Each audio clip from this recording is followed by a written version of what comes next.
Needed to make sure everything's good and going. All right.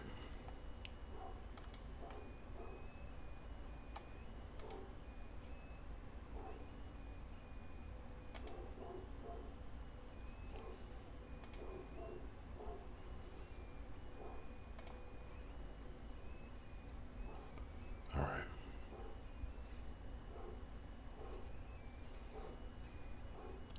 Everything checks.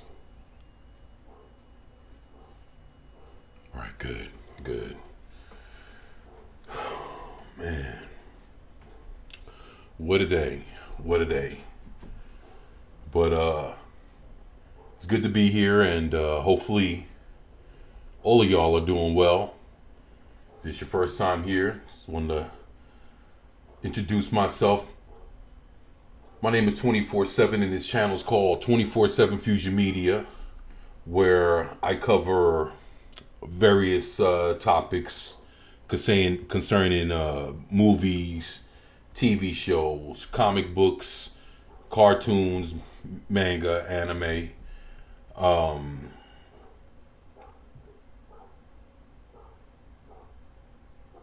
yeah. So, so with that being said, happy Saturday to everybody. Hopefully, you guys are doing good. And hopefully, you guys don't. Yeah, you can probably hear. Got a couple dogs next door. Hopefully, that doesn't bother the stream too much. But,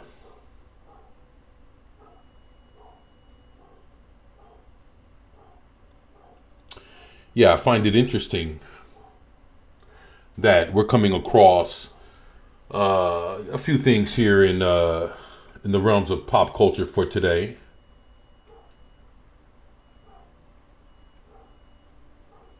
So I'm definitely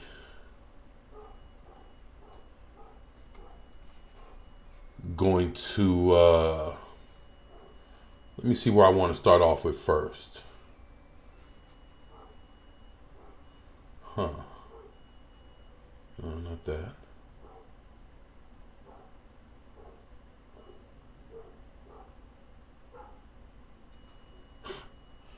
Man. So y'all show y'all something wild real quick, huh? Yo, yo, yo. What's good? Hopefully you guys are doing good. Let's start this off right, huh? Yeah, got a couple things I'm getting ready to cover here. And glad to have you here with me.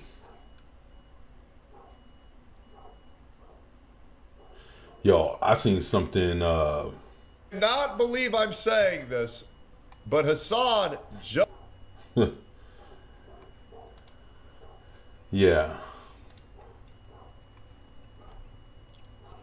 Now, yeah, I guess you can tell I watched Tectone, right?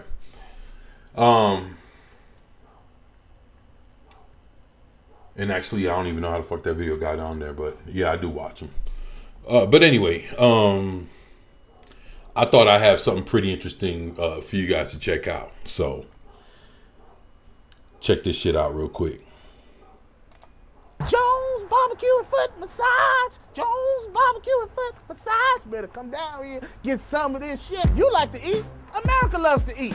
So why not open up somewhere America can sit down, enjoy a meal, and get their feet rubbed? We'll fry anything you want for $5.99. As long as it's friable or edible, we gonna make it deliciable. We will fry parts of the chicken you didn't even know was friable. The beak, the feathers, we'll fry candy bars. All that European stuff that you don't really normally eat, we'll bring it down here and fry it for you. Ask McDonald's to fry something other than what they normally fry. Guess what you're gonna get? Nothing. If it fit through the dough, I'll put it in the fryer. Hell, this is a dinosaur. All our meats are gently tenderized to their optimum deliciousness. We got fine dinosaur meats. Yo, this shit is wild. Oh my goodness. Man, when I saw this shit, I was like, yo, check this shit out. This is buck. Took my money, made me pay child support. Come on down here and get you a slice. Once they get your social security number, it's over. Motivated. So friends, let's just decide you don't want no barbecue. Well, that's fine too. Why not let one of my foot specialists or myself perform our magic? Look at that, don't they look wonderful? If you really pay me enough, we'll massage your feet in any of these sauces also. Success is the rule down here at Jones Good Ass Barbecue and Foot Massage. So go ahead and give me a call or find us on the worldwide internets at the new website. That's JONES Big Ass Truck Rental and Storage.com/Jones Good Ass Barbecue and Foot Massage.html. Excuse me, did you call number 52? Did you hear me call number 52? Yo, what's up, Lady Miss? Yo, this is Could you use bugged up to out. $800? Find it. So, I thought I'd start off the show with this. I hope they wash their hands when they switch from tenderizing the barbecue to rubbing feet. I know, right? Yo, I'm not gonna lie. I was like, shit, let me go ahead. When I saw that, I was like, man, you guys got to check this out. Yeah, that shit is that's a wild ass commercial. That shit came out 16 years ago. Right around the time when YouTube was nothing but a youngin'. So, but I thought that was pretty interesting. So I was like, yo, let me go ahead and rock with that real quick. Good way to start off the show. LOL, yup. So, I saw there was, a few, is that a real commercial or a skit? That shit came out 16 years ago. Actually, that motherfucker looked like kind of like a real commercial. And actually, I'm going to tell you something. Like, no bullshit. There's a lot of hood commercials. And I'm talking like real commercials. And them shits are like damn near on the level of that. And you wouldn't even believe. And I could see that being a skit. But then I seen some that were real, for real spots. And they were wild and they were real as fuck. So it's like, so I could see where, that could be a skit off of something that's already out there, but I wouldn't doubt it. But like I said, I knew it was funny. So I was like, fuck it, let's go. So right here is, they just dropped, they're saying that this is supposed to be the Crystal Lake first look teaser.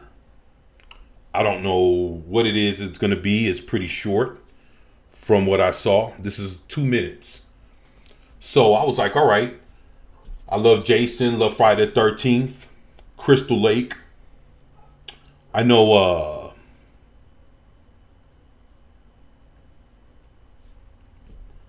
there was supposed to have been that show that came out almost 20 years ago that never made it. So this is the closest thing that we're gonna get. Like I said, there was that show that's supposed to have been on CW right around the time. Right around the 2010s. So that would have been around. That'd have been out closer to around the time that the Flash and Arrowverse and all that was out. And I think that if you would have shown Jason on something like the CW, I think that would have fucked up his image. Because if you think about it, what could Jason could have done out of all the shit that we've ever seen Jason do in a movie? What the fuck could he have done on a CW show? Not much. They would have nerfed the fuck out of him. He would have been cut, nerfed. They probably would have been controlling him like how they're controlling the Alien in the Aliens TV show right now. They'd have been doing some shit like that to him. So what's the point? So, with that being said, I want to see what they're gonna throw at us. I guess the thing that's on Peacock's side is that this is a streaming service. This is not the CW. So let's. Oh, and another thing too. Now, this, whatever's going to come out of Crystal Lake is going to be their second go at this show. Now, I remember that they had the writer for, I think it was Hannibal, the TV show, writing this shit, and I heard that he wrote a masterpiece. But he got into it with some of the other creatives for the show or whatever, from what I could recall from the top of my head, and he either quit or he got fired. One of the two. So, with that being said, this is what they've redone to, I guess, to show us now. Since the first guy written a masterpiece and they fucking fell out with him. Let's see what this is. Young man, what happened? Where's my boy?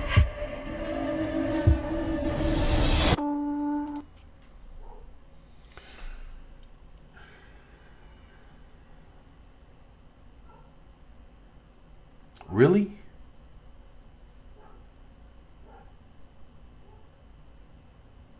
See, now, I could be wrong, right? Now, all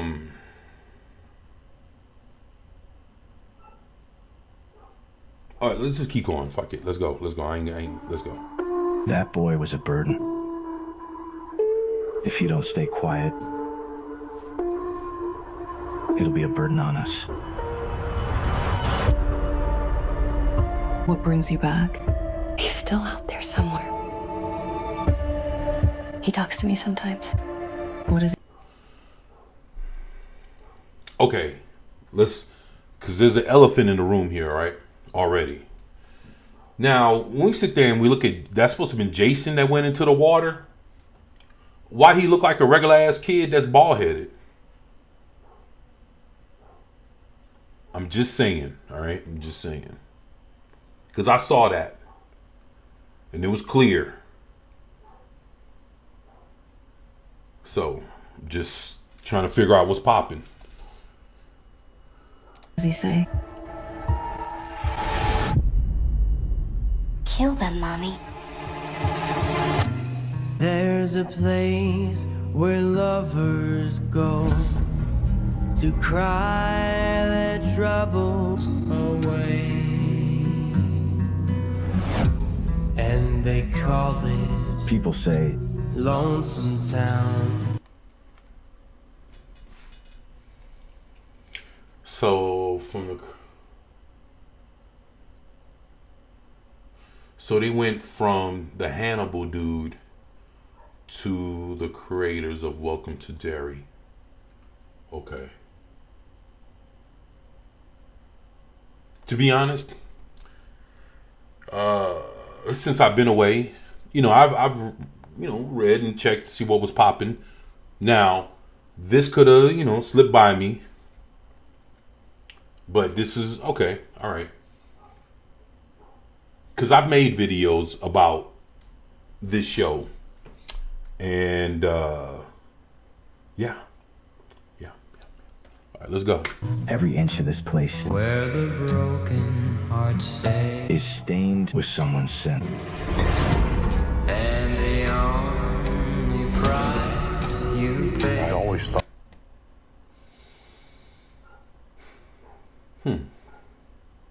But the devil was just a metaphor. God help me, I did.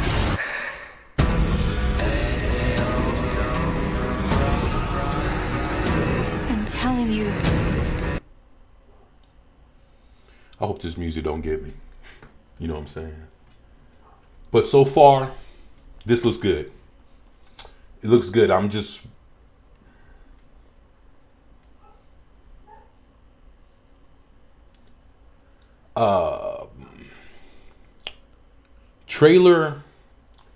Trailer do one or two things. It'll either, it'll inform you that,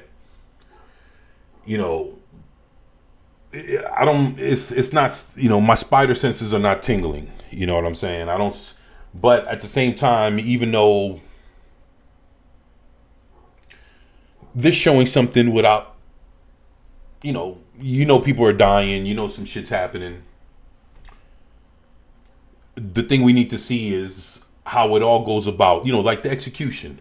So, but so far, I would watch it so far. Wrong with that chick.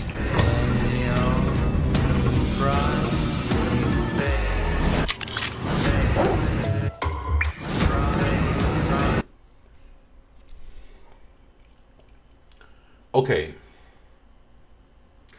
So you see the mama, you see his mama in there, and then you see that I could be wrong, but that looks like that could be Jason with the sack on his head, like he was in number 2, Friday the 13th Part 2.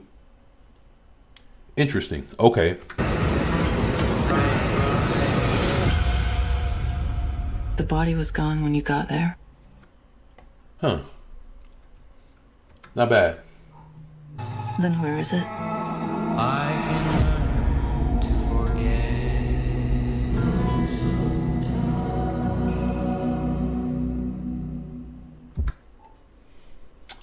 At the end of the year, it's coming out. Okay, I got you. What do y'all think? I would watch it. I would watch it to see if they would be adding a good backstory to what we know, kind of flesh it out more in depth, and give us a true origin story to Friday the 13th that expands on the lore and builds it up instead of destroy it. I'd watch it to see if it's going to build it up or is it going to fuck it over. Just being real.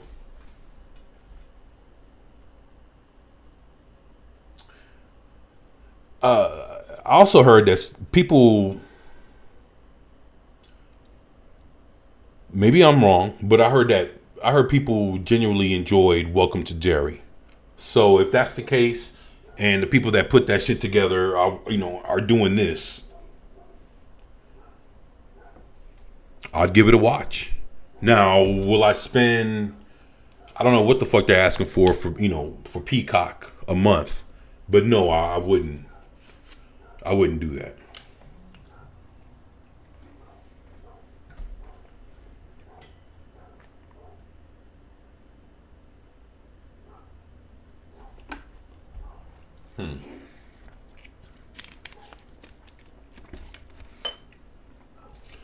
But yeah, would I check it out? Yeah, I'll check it out. I would. There was a way for me to check it out. I'd give it a whirl. I don't know. What do you guys think of Friday the 13th little teaser trailer?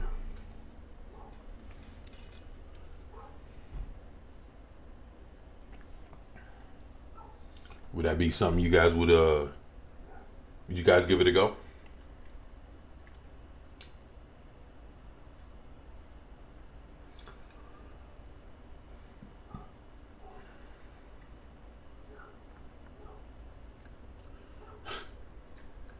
Man, look at this shit. So now this is coming from Variety, right? And I saw this and I was like, what the fuck, man? Because, there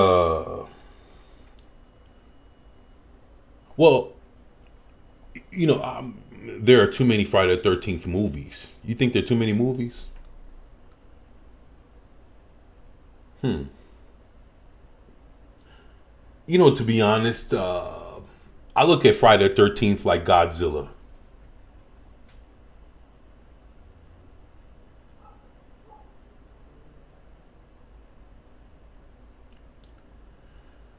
First one was good. After that, not so much. Oh, for Friday the 13th. So you like the first one with his mama, and then everything else with Jason you didn't like? That's interesting. You know, it's funny that the show is basically focusing on the mama, if you like the first movie, and kind of fleshing out what, like everything she was going through, that pushed her over the edge to do what she did at Crystal Lake. But then it looks like it's at some point it switches over and you see Jason with the sack on his head. So, I guess my question would be, are those two things happening at the same time?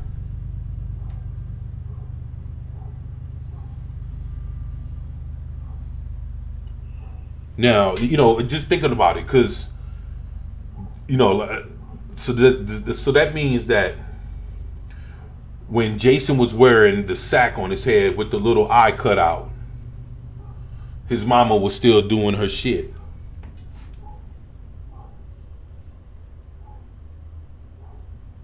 So now, if you want to say that, let's say some of the killings were done by him as well, that's actually something we don't know, and something that it's never really been, until you see the end of the movie, you really, you thought it was a guy all the whole time, then it ends up being the mama. But what happens if it was both of them at the same time? Just saying. See, I like the Godzilla movies. Some are better than others. Yeah, I agree with the Godzilla. I agree with I mean, then over, again, during the whole course of the existence of, let's say, Godzilla, right? You got different people trying to, like revive them or like, sometimes, like there were certain points where Godzilla kind of got played out. And then there's people trying to like reinvent him, bring him back. Some people like it, some people don't. They go back to the original. People like that. To be honest, the Godzilla we're getting now has been, I would have to say, more praised than the Godzilla 2000, or no, Godzilla 1999 or whatever the fuck. The one with Matthew Broderick. I think it's more successful. I think people enjoy it more. And the fact that they're creating more shit surrounding that people are watching, because this, the same Godzilla is the same Godzilla from Godzilla -1. Now they're coming out with the sequel, Godzilla -0, and -1. Oh my gosh, that was fucking Lady Mist. If you haven't seen Godzilla -1, go check that thing out. Godzilla -1, that thing is phenomenal. Yeah, great movie. Now, that's the same Godzilla from, the Godzilla Kong movies. It's all, it's Godzilla, but even the Godzilla Kongs, even when Godzilla was by himself and then he got with Kong, a couple movies ago or whatever the fuck, all that's cool. It's good to see that people are enjoying Godzilla in the, for the last, 5, almost 10 years that this particular Godzilla's been out. People are enjoying it, and they're making more movies about this particular one, which means, I think it's good for Godzilla lovers, because, and the thing is, the movies aren't sucking. Yeah. Godzilla -0, that thing is gonna be some shizzy. It's gonna be good. But man, look, I'm gonna tell you this. I saw this title, right? And I was like, see, I don't know what's going on, right? The last thing that I, because I was doing videos on this, the last thing I did was, this is coming back. I wasn't too particular about what I've read about this whole reboot thing. But I actually wanted to see it. And from what I heard, people were down to do it. How good was it going to be? Who knows? But basically, from what I was kind of understanding, well, let me see if they'll address it. Let's go. But I was wondering what's going on with this. But it says Buffy reboot dead at Hulu. Sarah Michelle Gellar says if the apocalypse actually comes, you can still beat me. Ain't that something? I haven't seen that one. I will give it a watch. Yes. Godzilla -1. Everything from the story, the filming,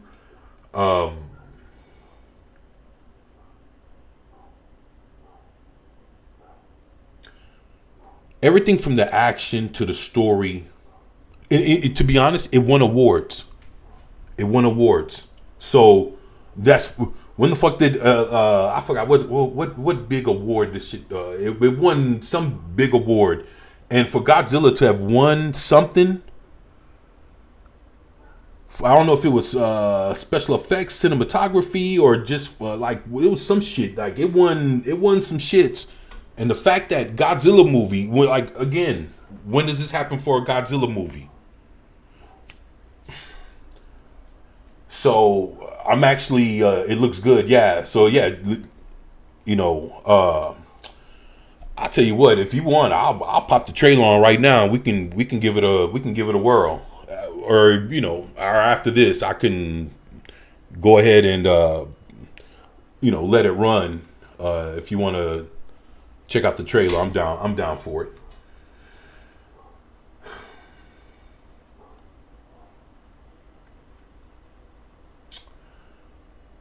Yeah, so the Buffy reboot is dead at Hulu. I wonder why. It says the reboot of Buffy the Vampire Slayer is not moving forward at Hulu. Variety has confirmed. Sarah Michelle Gellar revealed the news on Instagram. I'm really sad to have shared this, but I wanted you all to hear it from me. Unfortunately, Hulu has decided not to move forward with Buffy. It was going to be called New Sunnydale.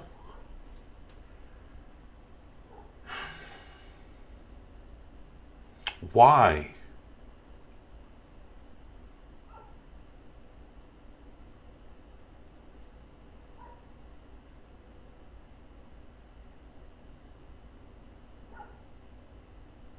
Wait a minute. Hold on a second. Wait a minute. Wait. What else did she say? She said in a video posted Saturday, I want to thank Chloe Zhao. Wait a minute. Isn't she the director for what the fuck movie? That they used her for was that a Marvel movie? Was that The Eternals? Is that the same chick from The Eternals?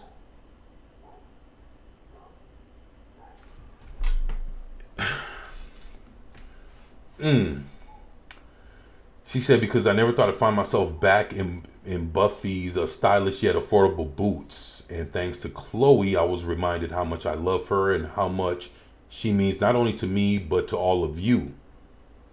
And this doesn't change any of that. And I promise if the apocalypse comes, you can still beat me. So what the fuck happened? They're not even gonna tell you, right? So I don't know, LOL. I know, right? This is says the Buffy sequel series was first announced in February of 2025. Yeah, I remember. It says as a pilot order at Hulu. Hamnet director Zhao was also set to direct and executive produce the new iteration, which was set up at 20th Television and Searchlight. Why is it called 20th? It's not 20th Century? 20th Television, Searchlight Television, whatever. Okay, the project titled Buffy Vampire Slayer New Sunnydale would have starred. See, this is the part. This is what I was gonna. This is why I stopped talking when I first started this. I was like, nah, I'm gonna wait to see if they cover this. This was the part that I was gonna get to. Okay, I'm glad that they're covering it right here. Okay, so it would have starred Ryan Kiera Armstrong as the new Slayer.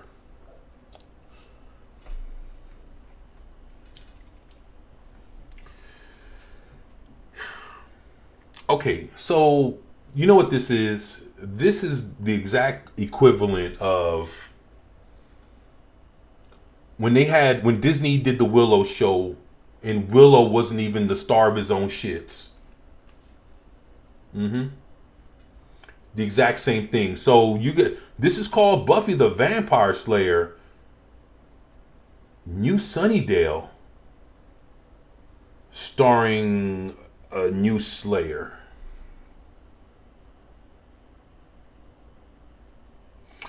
And Geller was going to reprise her role as Buffy in a recurring capacity. What the fuck does that mean? So it's not even that Buffy. That means she's gonna be coming back every other episode or some shit like that. Okay. And it's called Buffy the Vampire Slayer. So why didn't you call it, what the fuck is this? What the fuck is the character's name?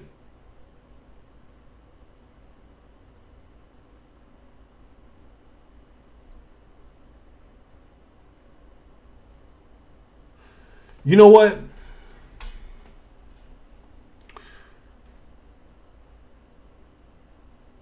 They don't even, you know what? Look, they don't even tell you.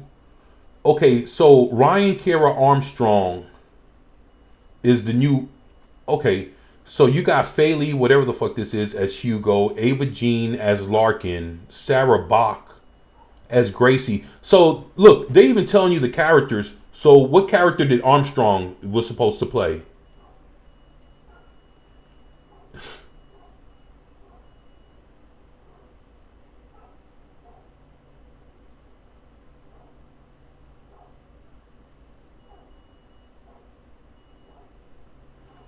Okay, so why don't they call this the whatever the fuck the new Vampire Slayer is called? Why don't they just call the show by that person's name?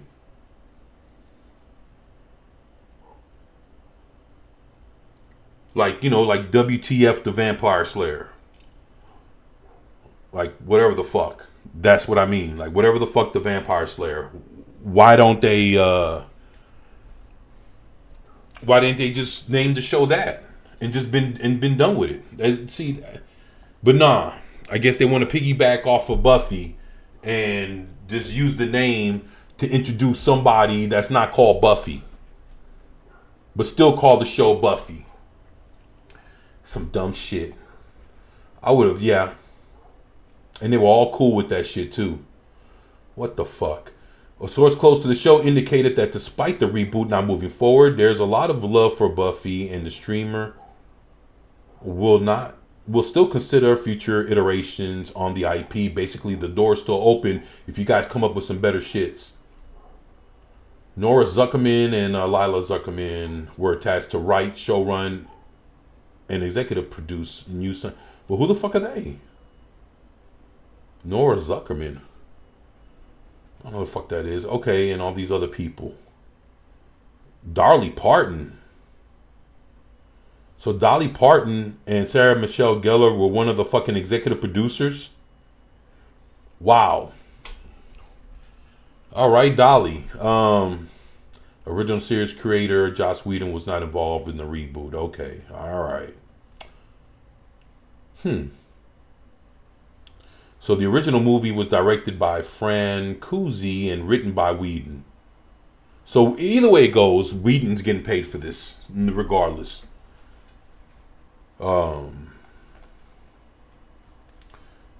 Series adaptation starring Geller was launched on WB. The show ran for 7 seasons and also starred Nicholas Brandon, Allison Hannigan, Carpenter, Anthony Stewart Head, David Boreanaz, whatever the fuck his name is, Seth Green and James Marsters. And David went on to lead the spin-off series Angel at WB for 5 seasons. All right. So that's some interesting shit. Well, let's see what the comments say. Says every executive responsible for this terrible decision at Hulu deserves what Drew and Darla did to the lawyers at Wolfram and Hart. Canceled my Hulu account. Bunch of snakes. Wow, people that mad? I would have been all for a reboot. Had it been a completely new cast and they made changes like what happened with the Charmed 2018 to 2022 reboot. All right. Great Buffy. No surprise. Zhao was so wrong for it. Yeah. Okay. So,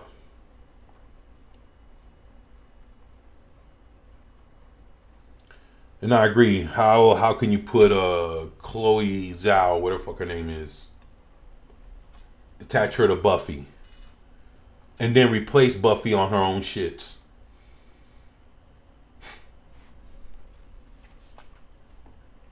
Ain't that something? It's funny, you see a lot of that in Hollywood. That's what happened with Blade. So I guess the vampire hunter shits, Blade, Buffy, they're all getting, the scripts were written for them to be replaced by another vampire hunter. What a coinky dink.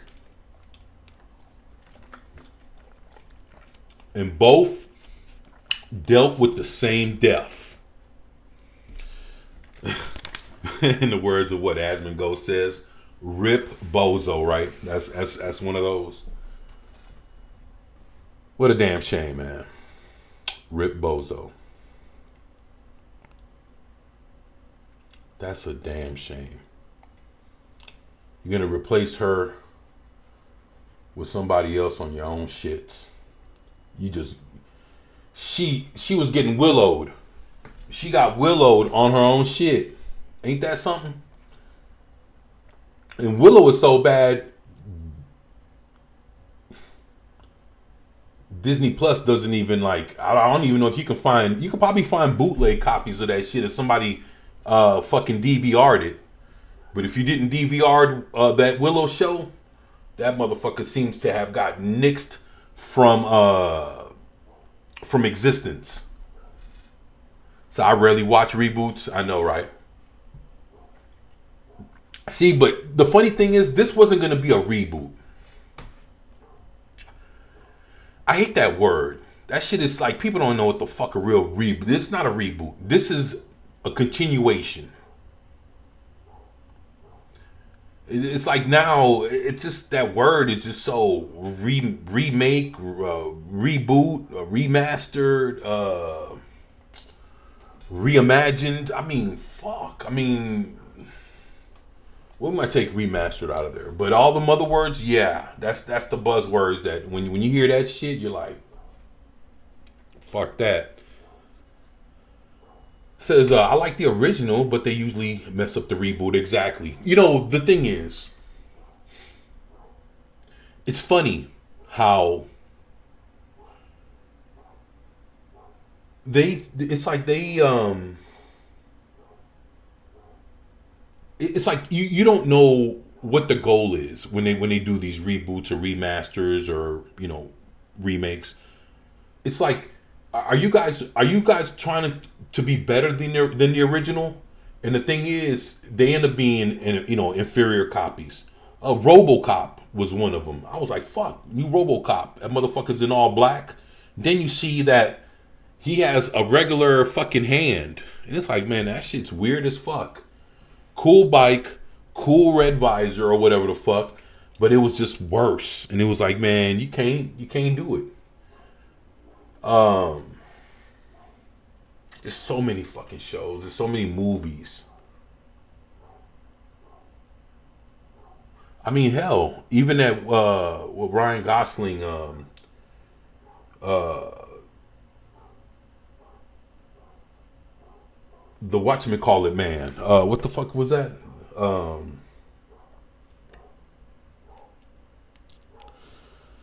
The Arnold Schwarzenegger, like, I don't know. It's I forgot the name of that movie, but that shit was another failure. The Fall Guy, another one.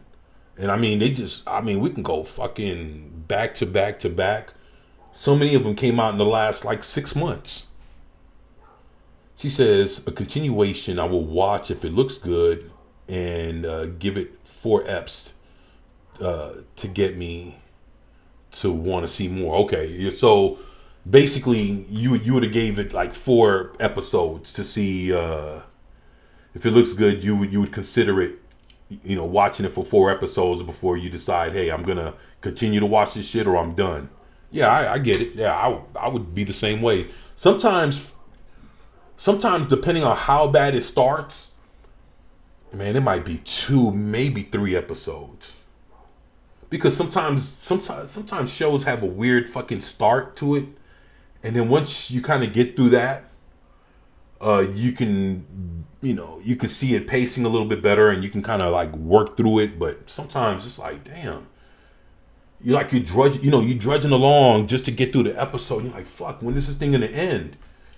But shit, yeah, I mean, said it's like what Amazon did to Lord of the Rings. Oh fuck, yeah, I know, right? She said they got everything wrong. Anything they got right is the spelling of J.R.R. Tolkien's name. Yup, they did. They got everything wrong, and anything they got right, you know, and the only thing they got right was the spelling of his name.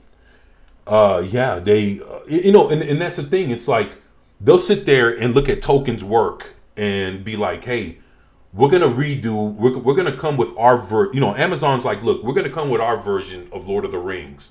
But what we're gonna do is we're gonna change all this other shit and try to make it less misogynistic and all this other bullshit, right?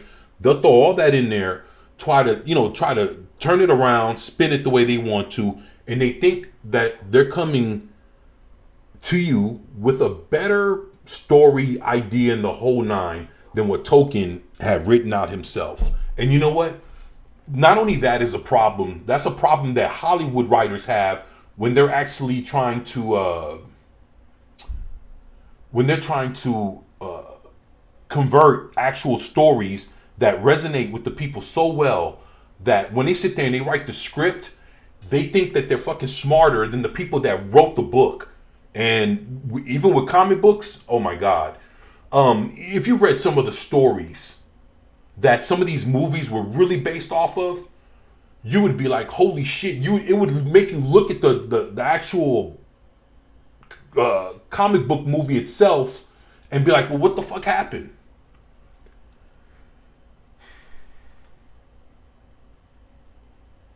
And that's the thing.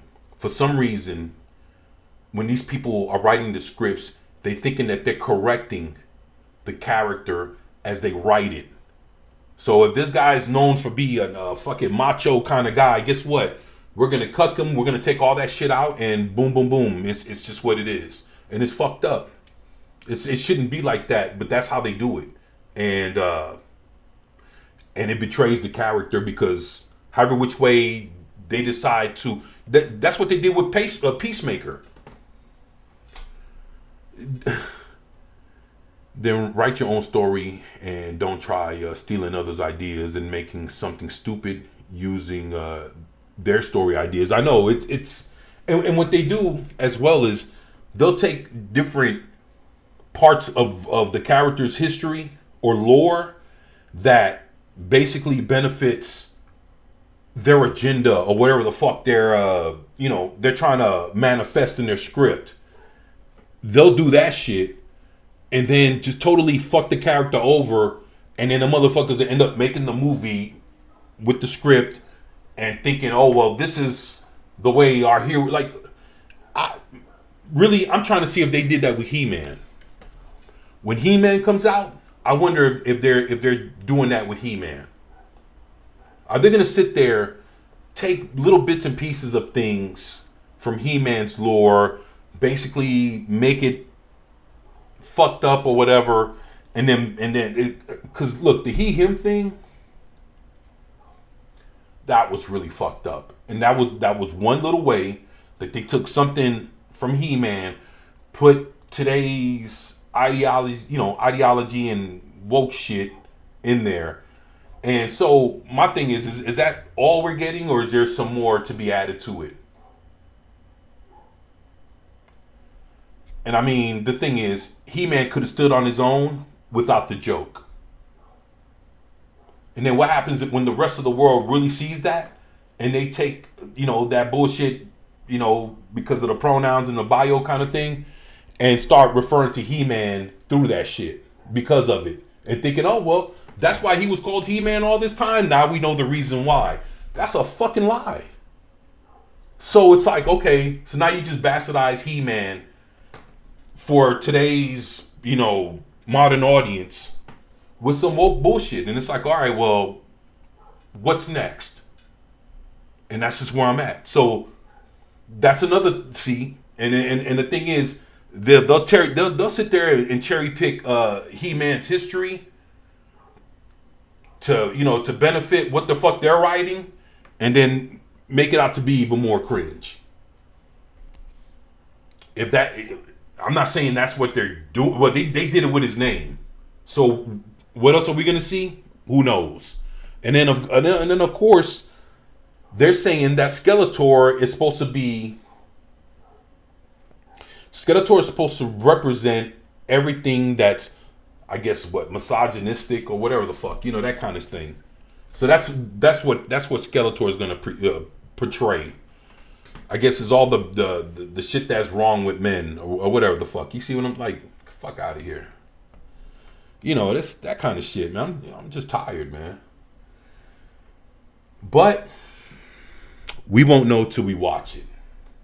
But from what I've seen so far, they've already showed that little piece. Okay, well, I know that if you guys did that little bullshit, I don't know if it's a joke or not, but you did that little bullshit with He-Man.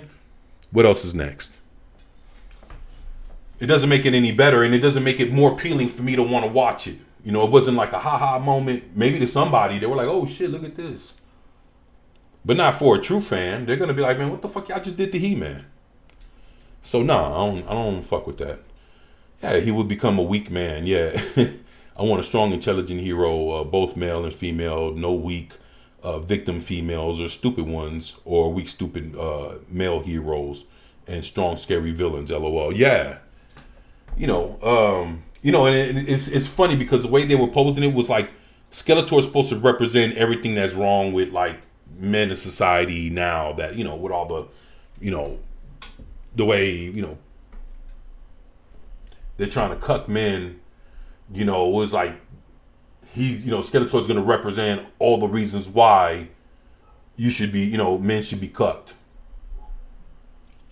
Because he's the, I guess going to be the epitome of all the shit that, you can hate in a man or whatever. Like, come on, man. I mean, who wants that?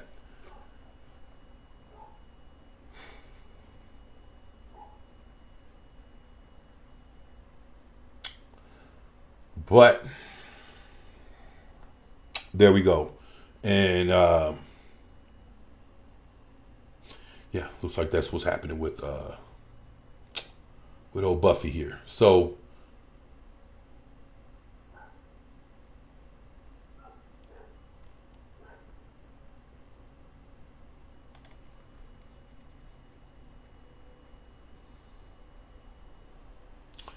all right.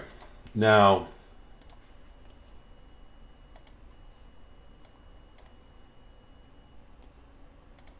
I'm gonna get off of that old thing, Yeah.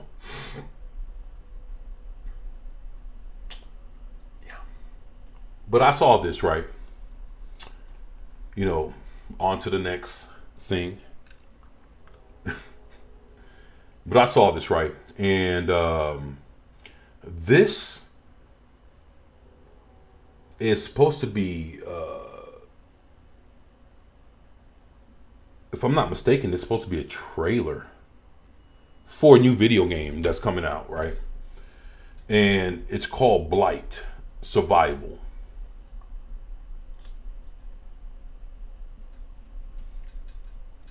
And I heard it was okay, but I don't know anything about it. I haven't seen it. And I can hear that train coming. And it's getting close. And yeah, actually, I wanted to go see what this actual trailer is going to look like. So let me see here.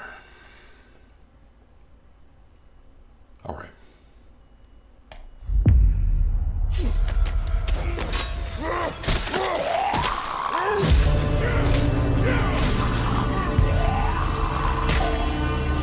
Oh shit.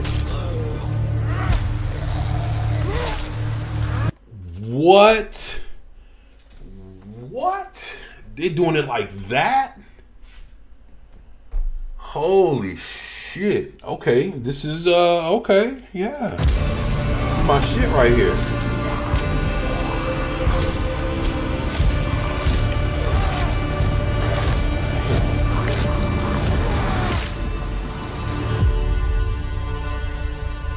$1.5 million on the wish list. Wow. Now that looks dope, and the way they kicking ass on this.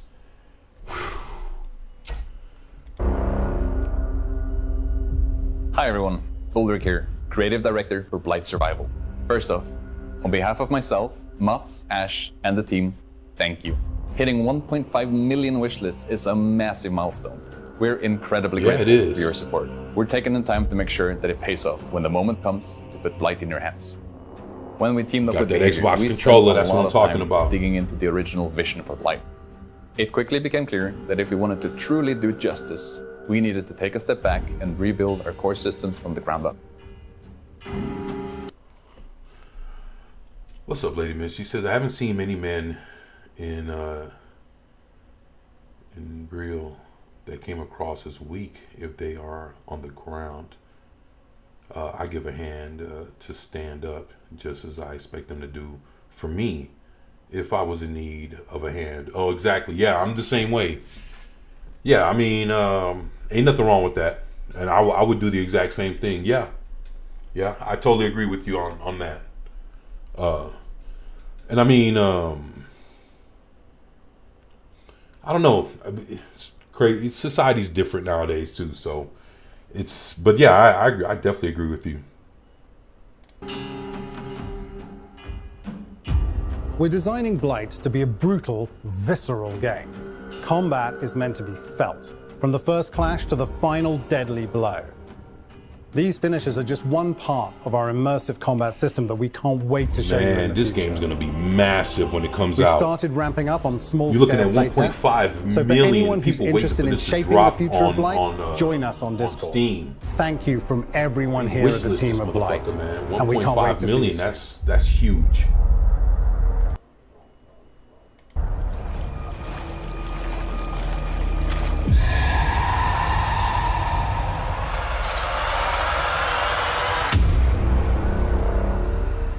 That's what I'm talking about, man.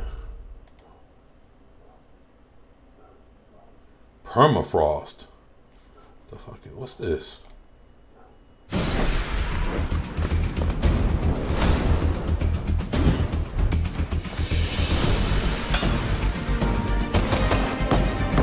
You gotta build some shit. I don't like games like that. I'm not even gonna lie. See, I don't like games like that. I don't want to be building shit like I'm in Fortnite. You know what I'm saying? I don't even like Fortnite. I don't even like that shit. I don't like those kind of games, man. Nothing wrong with first player shooters. But shit like Fortnite, like, you know, and then doing all this build shit like if it's Minecraft and all that, I don't like that kind of shit. I don't like, you know, fuck building something. Now, let's say if like you got to upgrade weapons or some shit, yeah, that's a different story. But I don't want to sit there and build a fucking house. I'm just ain't with that shit. Maybe it's me, right? Maybe I'm tripping, but I don't care for that shit. I don't know if you guys like games where you got to build up something like it's Fortnite or whatever, man. Y'all let me know in the chat. You know, I ain't hating on it, but for me, in the way I play, I can't sit there and be building up a bunch of shit. You know, and actually it's fucked up because right now I'm playing like Fallout 4, right? And in my neighborhood, I gotta build up the fucking neighborhood, and I'm like, damn, why the fuck do I gotta do this, man? And there, look, the little community that I'm fucking running in Fallout 4, in one day I became the leader. I went and killed a bunch of shit, became the leader, all that shit, and now they want me to build all this shit and do all this shit for food and feed them and do all. I don't want to do all that shit, man. Like, why? I don't mind being a leader, but I don't want to like be like instead of me like killing a bunch of fucking people or doing whatever to find my son or whatever. Why do I gotta build a fortress? Like, what the fuck am I? I'm on a mission, like building a fortress. I don't give a fuck about building a fortress, and I'm supposed to be saving my son. Like, what the fuck? I don't know, man. I just, maybe I'm tripping, right? But I don't give a shit about that.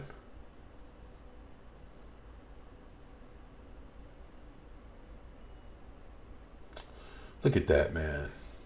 Marvel gave female Silver Surfer own comic, origin comic. Maybe I don't know if people, I don't know if people buy that. Chainsaw Man. I mean, people didn't like the Fantastic Four movie. I mean, and the way she looked she looks exactly like that. Okay, man. It's crazy because if you look at how Shallow Ball was drawn when she first became Silver Surfer in the comic books, she looked better than that. Why didn't they just use that model? But then as people trying to do different shit that's already done, and I don't know, man, whatever, man. That's just wild.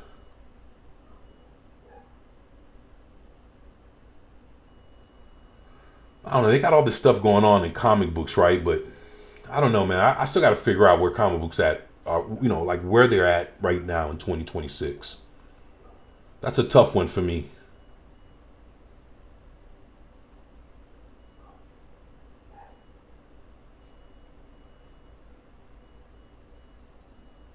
Oh, say, Lady Miss, I do like the older Final Fantasy games with Cloud and Final Fantasy VIII, yeah. So you talking about Final Fantasy 7 and 8, yeah. Matter of fact, my brother Stone Loki let me check a copy of Final Fantasy 7 the remake. So I got to give that I got to give Final Fantasy the remake a go. I got to play that. Said in the game Tribes, when it was an online game, my avatar is my idea for female armor in that Capture the Flag game. Okay.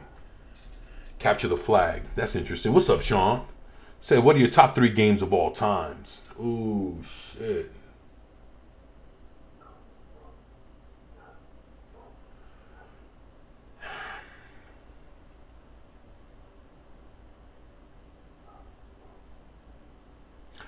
Look, I don't know. I'm not sure if what's up, Lady Miss? Yeah, he played that online. He was pretty good. Yeah, Loki. Yeah, he played that online. Yeah, I'm gonna give it a whirl. You know, I'm gonna get at that and see how I do.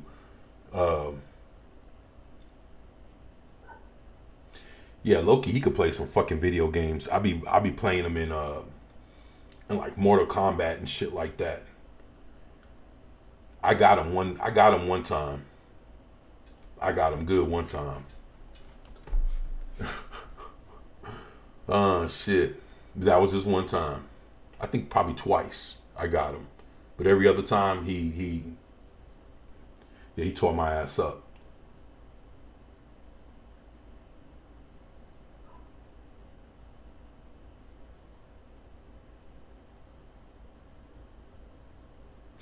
He says, boom, because it was my first, missed my second. Oh, okay.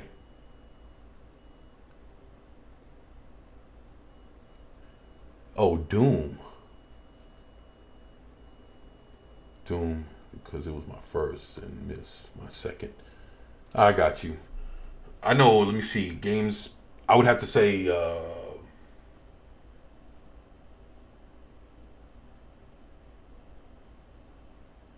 Mass Effect.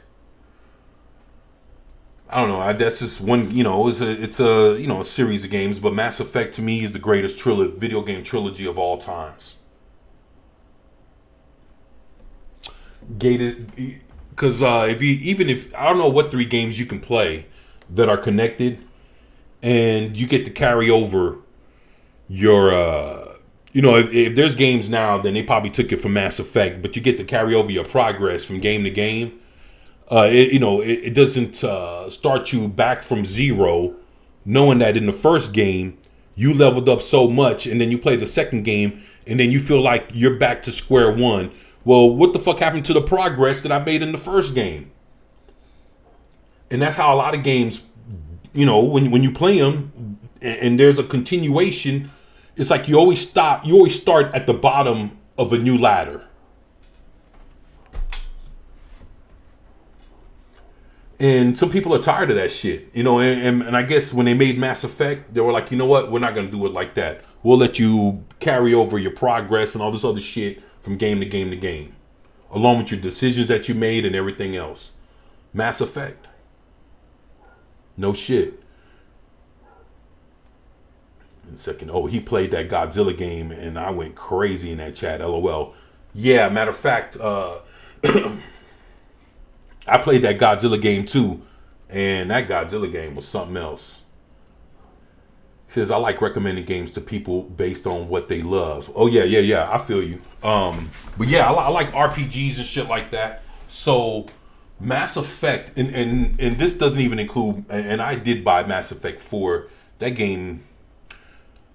The only thing I like about Mass Effect 4 was they had an addition to like the suits that I liked, and if I'm not mistaken, it was where you can fly. Yeah, like the little jetpack kind of thing. I thought that shit was good. I thought that was real cool for fucking Mass Effect.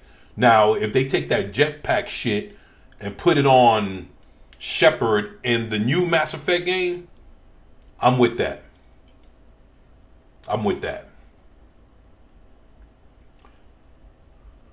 But it would have to be Mass Effect. What else? Red Dead Redemption is another one. And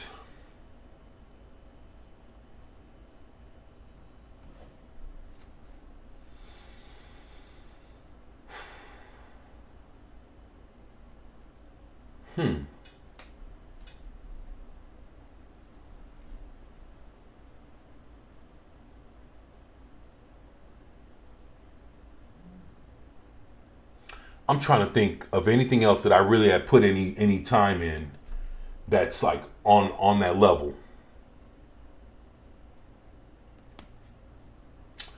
Man.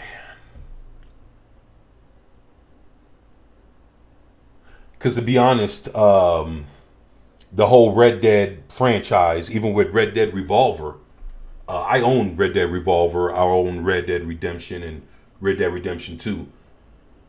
I would have to say the Red Dead series is definitely another one. Andromeda played great, but the characters were just weak compared to the GOATs. Yeah, hell yeah. Mass Effect, yeah, 1, 2, 3 is one of my all-time favorites, yeah. And you know what?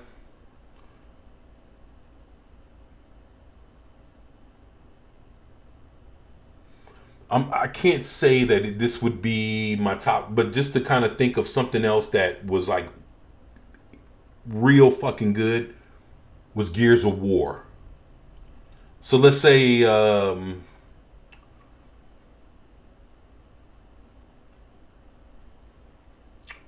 the last 20 years, those are my top 3.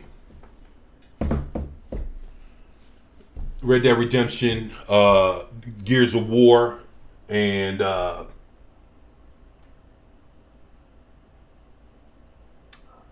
Mass Effect. Phantom Hooligan, what's up? What? Said Mass Effect is a good game, but it does have some issues. Yeah, actually, you know, it's crazy. This had to be, what, like a year and a half ago? I bought the remastered. And they had it on sale for like $5. And I haven't played it. It's on PC, got it for $5. But I heard that with the remastered, like if there was anything else that game needed, I heard there's actually some mods that help put a lot of shit back in place and basically cleaned up the remasters. I'm gonna have to check that out. Shepard was always about killing the Reapers. Yeah, he was. Yup, I agree with you there, Phantom. Yup. Said, bro, I have Gears tattoo on my right arm, 100% same page. Yeah, man. I'm telling you. And to be honest, they fucked over. Look, guys. Let's just keep it. Let's keep it a buck. Let's keep it 100% here. People have no idea how much they are fucking up these characters, right? When you think about it, when you sit there and you age these characters, God of War, Gears of War, stop having these fucking characters like having kids and being the old man. Like, fuck that shit. You know, I'm gonna tell you something. Marcus Phoenix should have never had no kid, and he shouldn't have been aged. They should have kept him like they should have had another Gears of War, keeping him, you know, young, but dealing with a new threat.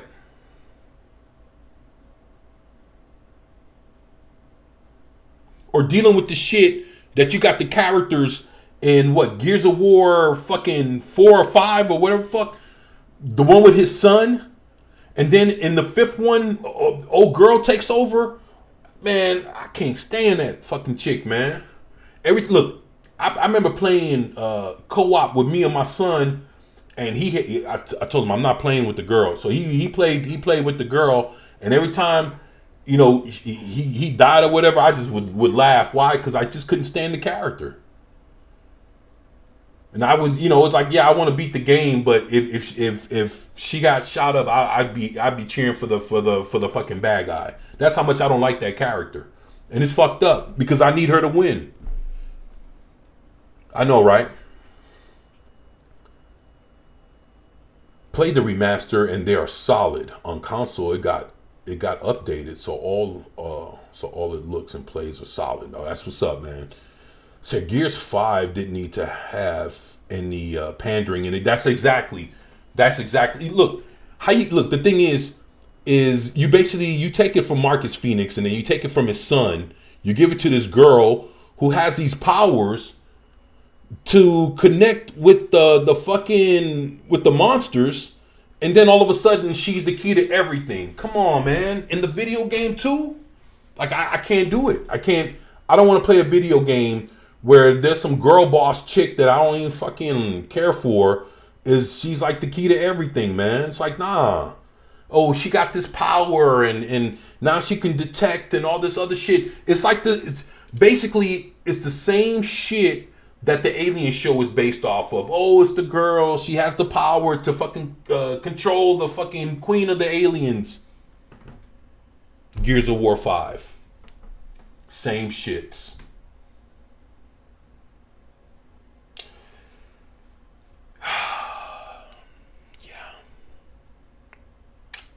Yeah. And maybe you guys didn't know I was deep like that in being like a gamer, but yeah, man, I don't fuck around, man. So I'm about that. So yeah, we can talk, man. Shit. And actually, I'll tell y'all this here in the chat. If y'all are ever down to come on here and play a co-op with me, y'all let me know. We'll try to set it up. I'm down for that. We can do that. All right, just pick a day in a couple weeks. Anybody wants to, don't give a fuck if it's something we played, something that's new, something we fucking around with for the first time. We'll figure it out, whatever. But if you guys are down, I'm down. So yeah, we'll work that shit out. So, Lady Mist. You remember, let me see what else we got here. No, we don't want to watch that. What's this? Nah, we already saw that.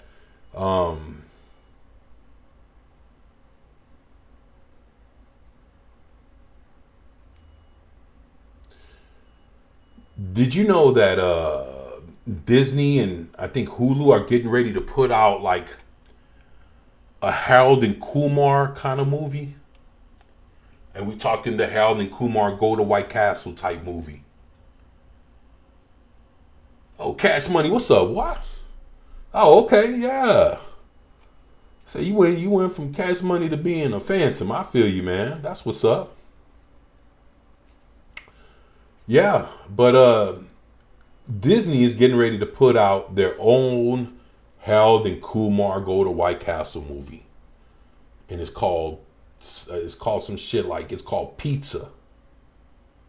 If you guys want to see the trailer to the shits, you know what I'm saying, y'all let me know. And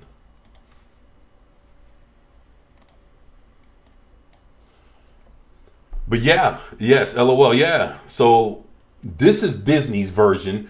They're using old buddy from Stranger Things with the curly hair and, mush mouth. Yeah. So I forgot what his name is, but they're using him, right? And it's him and this other dude. And they're getting ready to, do the shits. So y'all check this out. Hi, Monty. Hey, Jack. How was your day? Not great. How's yours? There he is!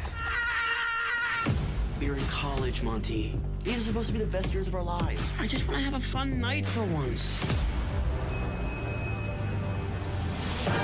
Where did these come from? Oh, shit. Oh, my God. Presenting Mints. It's an incredible high. No. Come on. No. No. Come on. No. Come on. No. Come on. No. Come on. No. You feel anything? No. Are these duds? Oh, no.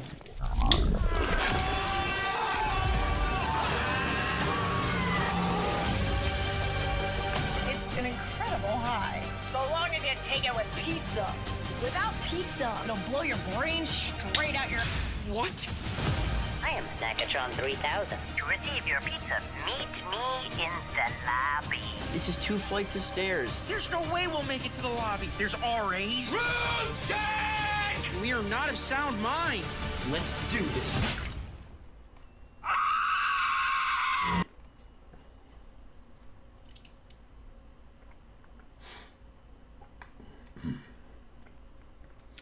So,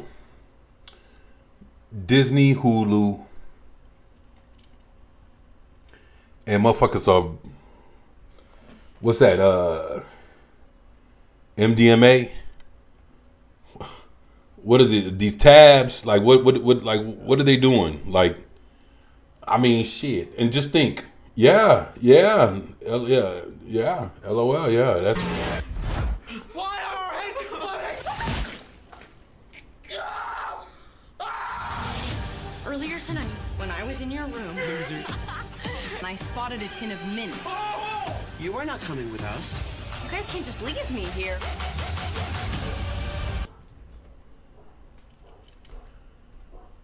Wow. So, yeah, they're getting pretty lit. Just Disney Hulu, y'all. They're getting fucked up. Obviously, they don't give a shit, right? Oh God, no! And shoves a chainsaw up your.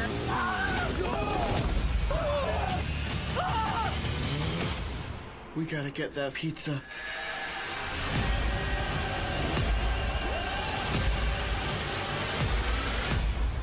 But Daniel Radcliffe? What? Wow. Okay, so Daniel Radcliffe is in the movie. I didn't know that. So basically, again, it's like Harold and Kumar go to White Castle, but instead pizza. And I guess they need the pizza, from what I'm gathering, to control whatever Is happening. Please give us our pizza! We need to eat pizza!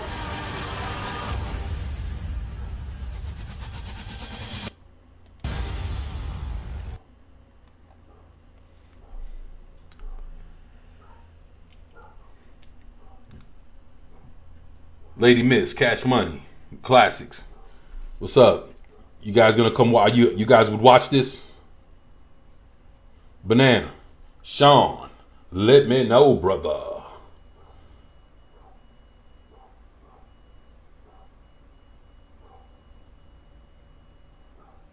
Like, is this something that yeah, looks a little silly. Yeah, again, it reminds me of Harold and Kumar go to White Castle.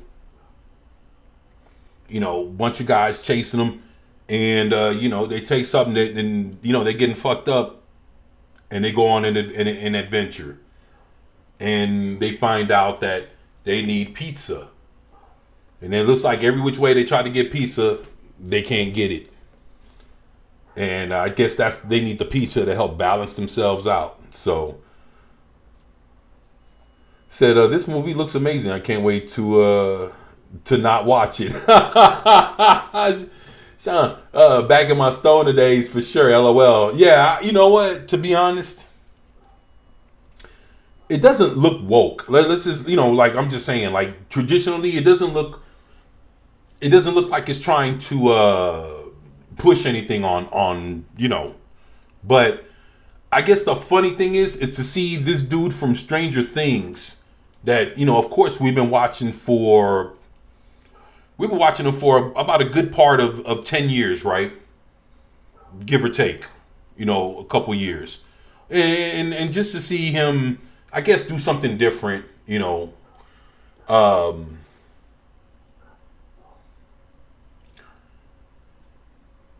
I you know what? I'm not fuck Disney Plus and Hulu, but if there was a way to check it out, I would check it. I wouldn't pay to watch it, but if it came on and I was there, I think I'd give it a go. I'd give it a go. Just, you know, as long as they weren't trying to like endorse any kind of bullshit to me, yeah, I would. I think I'd check it out. You said what? Maybe if I was 10. Yeah, the movie looks okay. Yeah, you know, it looks decent. You know, to be honest, I guess it's one of those things that, let's say for comedy, right?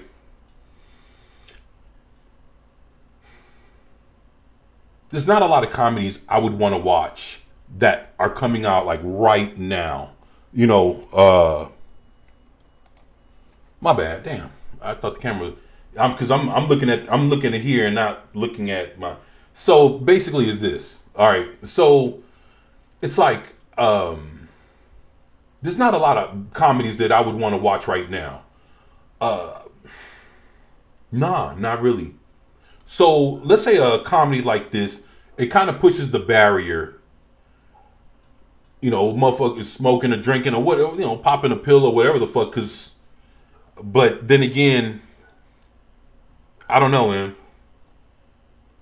See, I could watch this and it reminds me of like some Cheech and Chong type shits, or you know, that Dave Chappelle.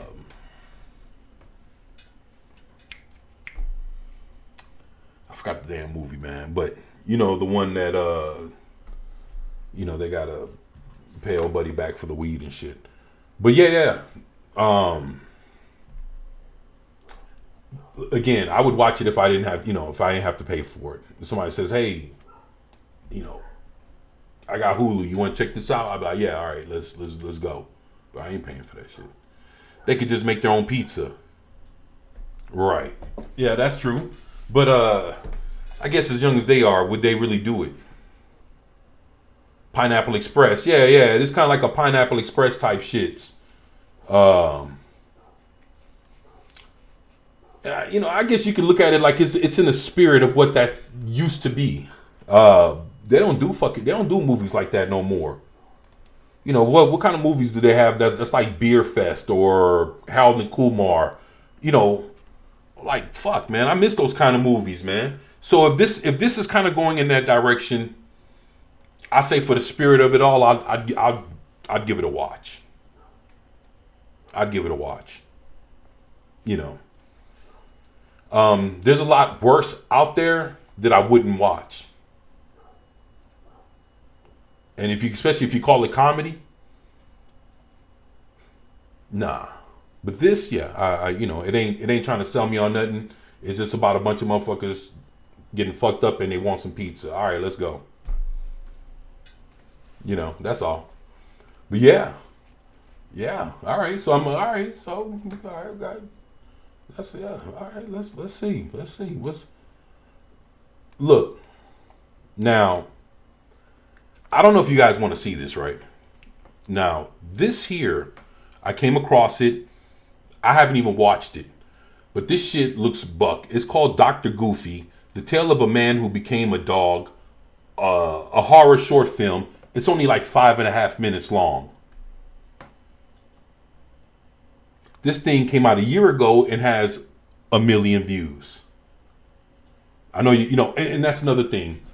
I know I'm coming up, you know, when you guys decide to watch me, I'm coming up dropping, you know, there's new shits to watch, probably things you might not have ever seen.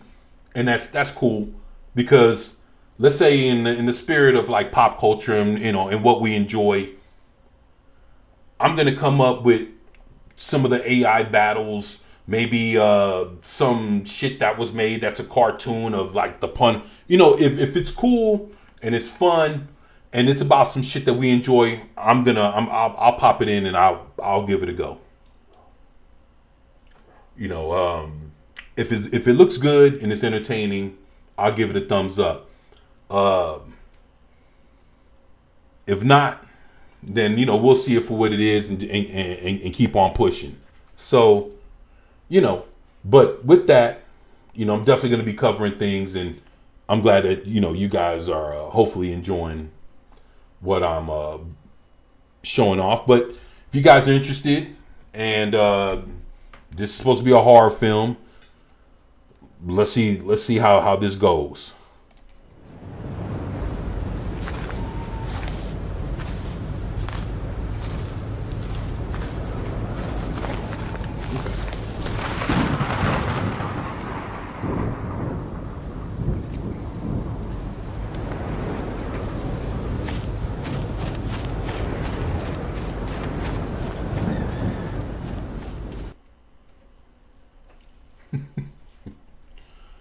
Man, let me ask y'all something real quick before we go any further in this thing here.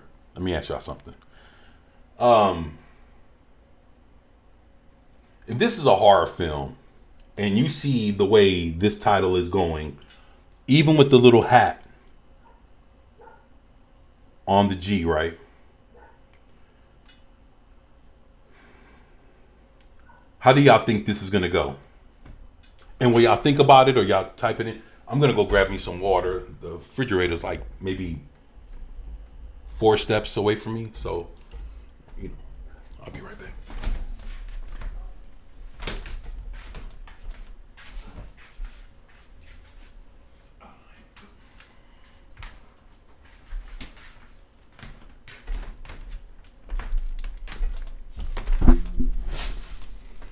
All right.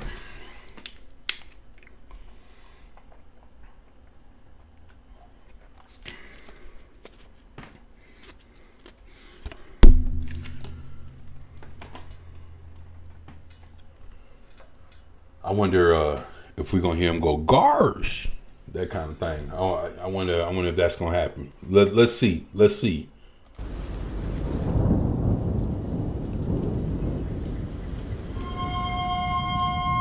Oh shit! It was a dark and stormy night.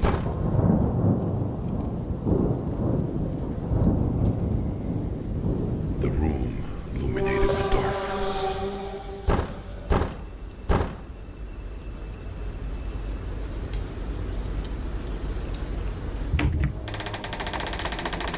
Hello?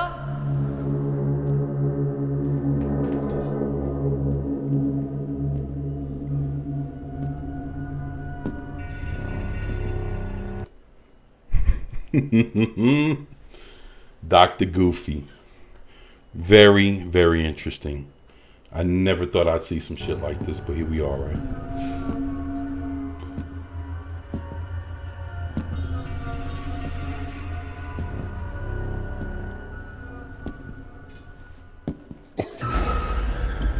Shit.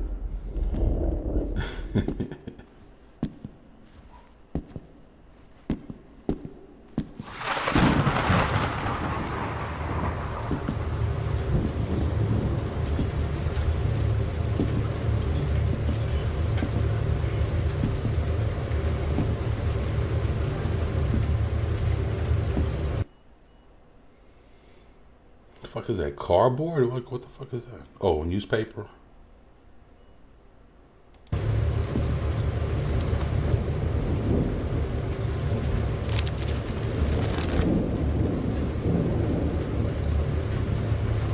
Where is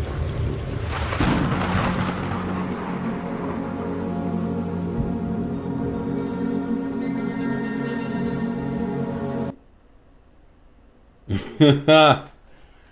Oh shit. Starting to look diabolical, huh? The fuck?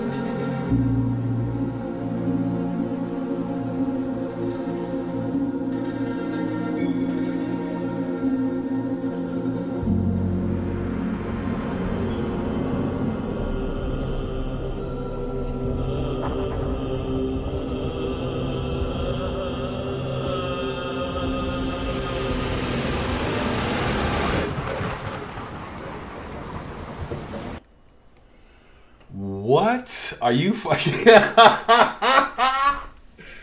Yo, wait a minute. Yo, this shit is bugged. Wait a minute. What are we... What? Oh, man. Okay, let's go. Let's go.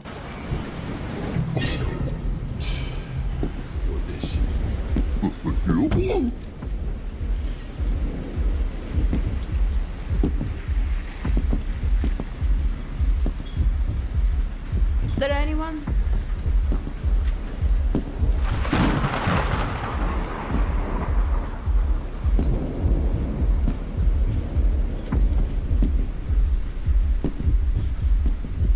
Hello?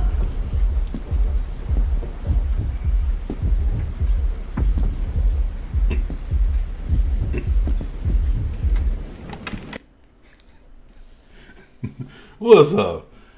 What's up, Cash Money? What's up? We said Goofy might be on some weird drugs. Hey, you know what? I don't know what the hell we're about to get, but this looks like it's about to get yeah, we in for a bumpy ride, my brother.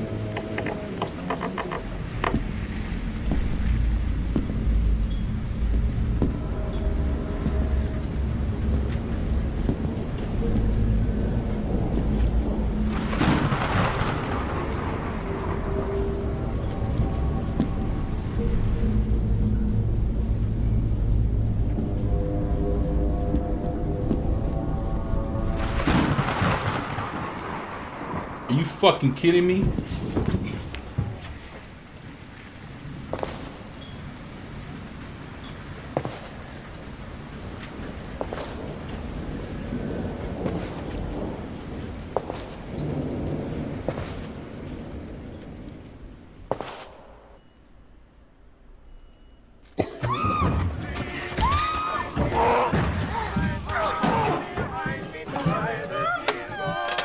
gonna let a friend.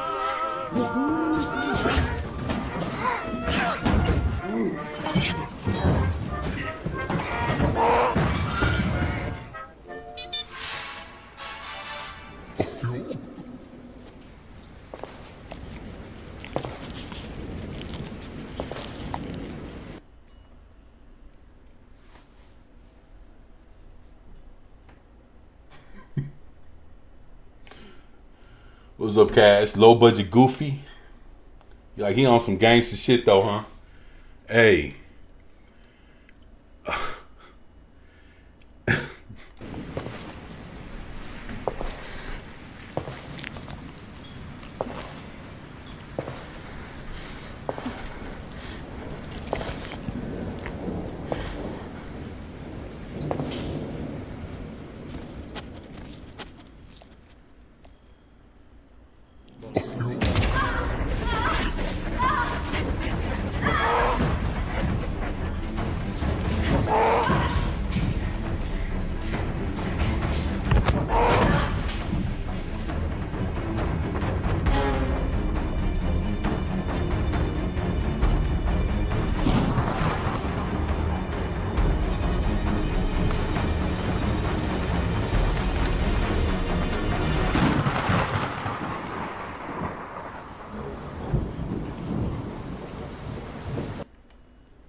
That's yeah, that's very that's really fucked up, y'all. Yeah. Look, I'm not gonna lie. This is on some different shit. And they ain't got him with the hat too.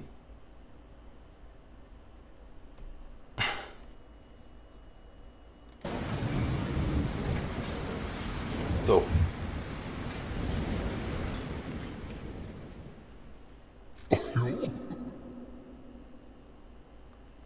You installed this? Even had a few screws left over. Are you fucking kidding me?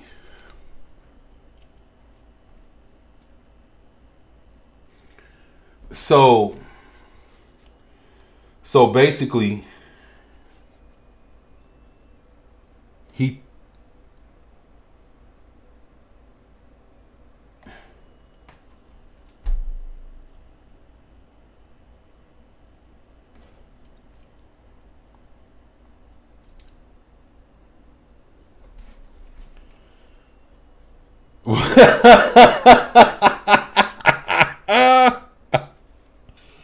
holy shit. Oh my God. That was interesting, wasn't it?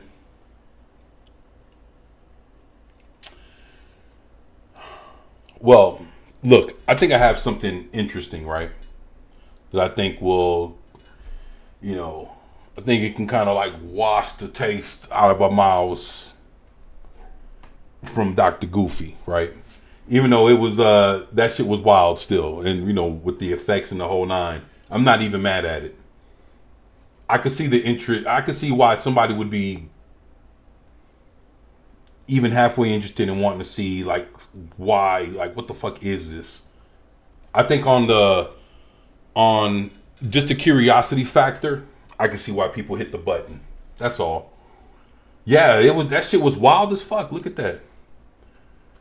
Not scary, yeah, but it's weird to see Goofy in that kind of in that kind of light. That was wild.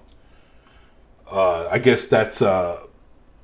We got Popeye, we got Winnie the Pooh, and they got all kind of shit. I think we got a horror Pinocchio coming. Interesting. All right, so. Are you guys, let me see, you guys familiar with The Last Dragon with Bruce Leroy? Well, there's this thing that I found, right? And actually, this is the origin of Sho'nuff. And he's the dude with that, with the hair that he's the Shogun of Harlem. And what's up, Memes? What's going on, brother? Yeah, gets the rolled up newspaper out of sit up, sit pup sit. Yeah, there you go.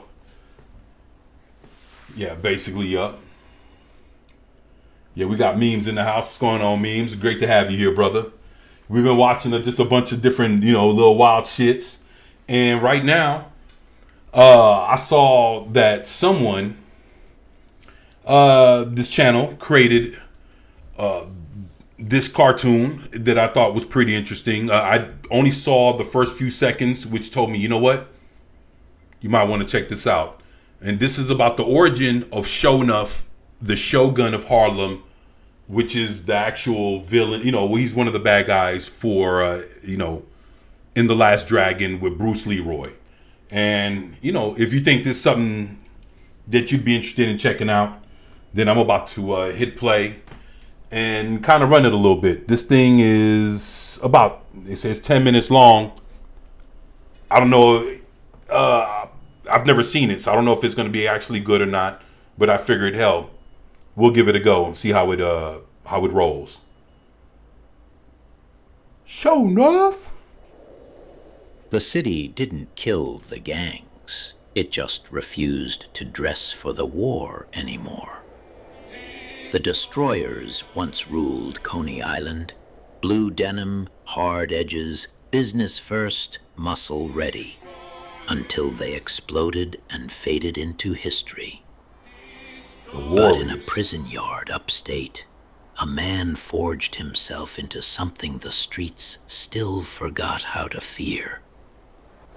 Not a gang leader, not a soldier, not a symbol, just Sho'nuff. Wow. He said, LOL, I have to be 155 pounds. You have a great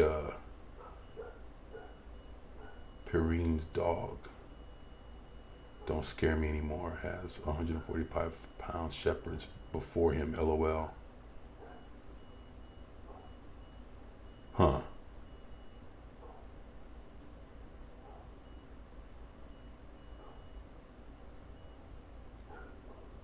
So dogs don't scare you. Huh.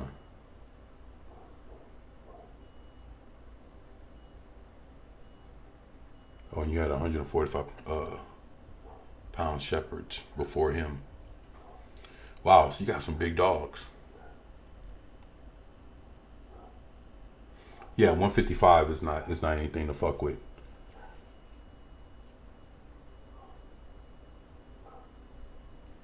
What's up, Sean? Says, I hate to cut and run, but I gotta bounce. Peace. All right, man. Take it easy, brother. Man, glad to have you here, Sean. Man, be safe, man. Shit, it was great having you, bro. All right, let's see what's going on with the rest of this.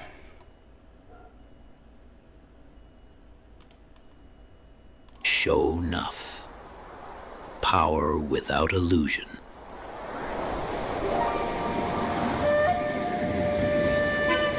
Noise becomes silence.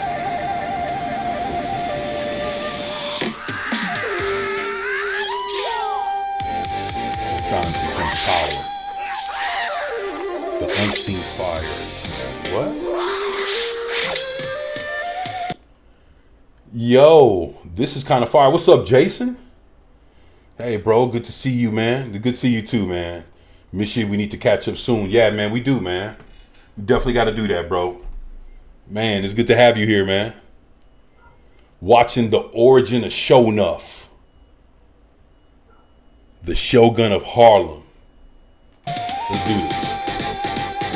There go Bruce Leroy right there.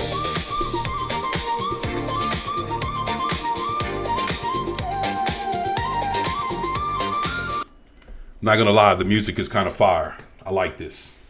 There he goes. Yo, I'm not gonna lie, the art and the way this whole thing it looks and the way it's coming across, I think this is on point. I like this. Oh, this looks dope, yeah.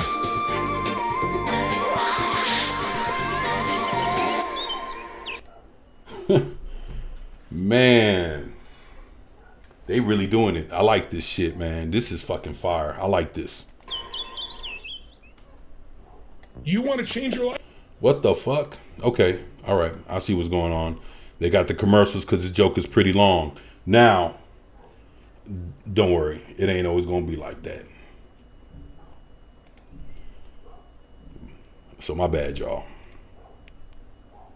1985. New York has no colors left.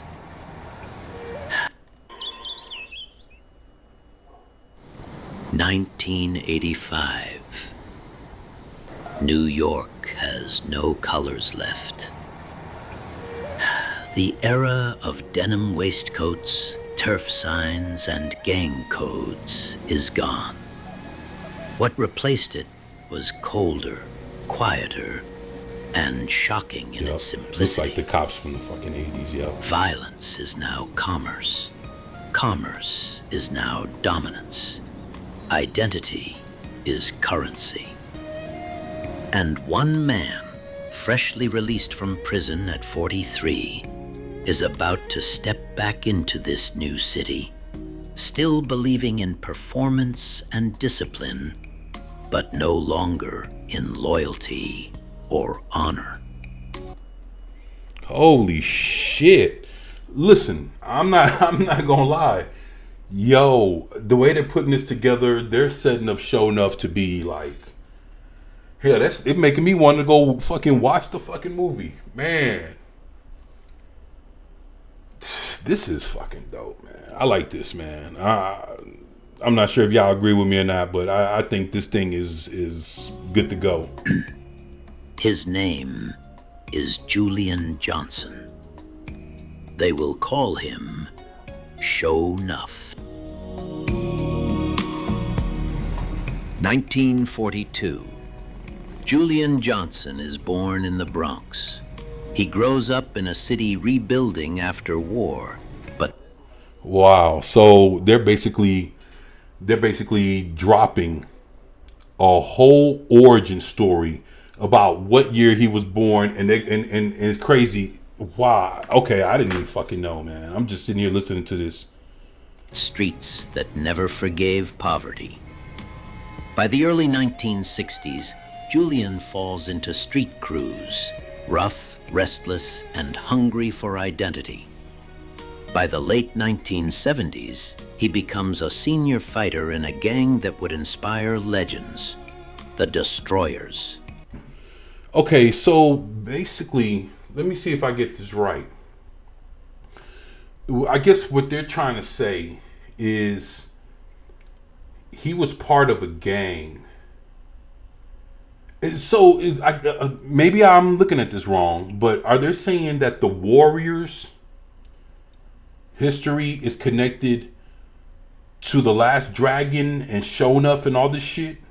Because if this is what it's looking like to me, and maybe I'm looking at this differently, but it's implying that Show Enough was a part of the world of the Warriors.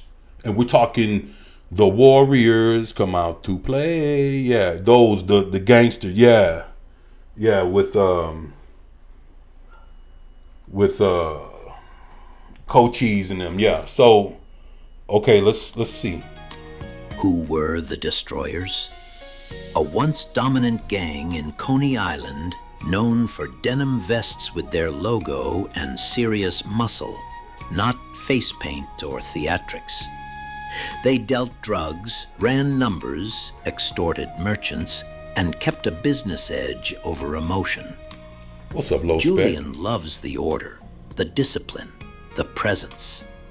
He learns that vision and performance, not paint and symbols, are what make a gang feared. But the Destroyers are collapsing under their own weight. Internal alcohol and drug problems, failed leadership, and brutal defeat by the Warriors in the late 1970s. You see, that's what I thought. That's what I thought. Okay, so okay.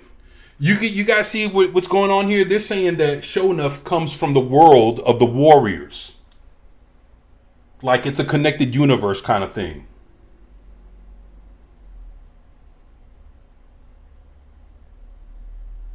If so, shit. Okay. All right.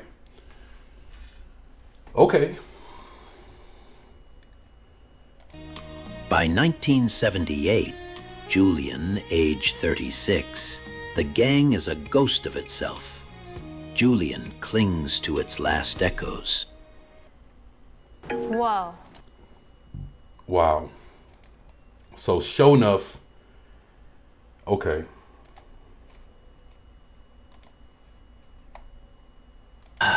The destroyers collapse. Cleon and others defect to start a new gang, the Warriors.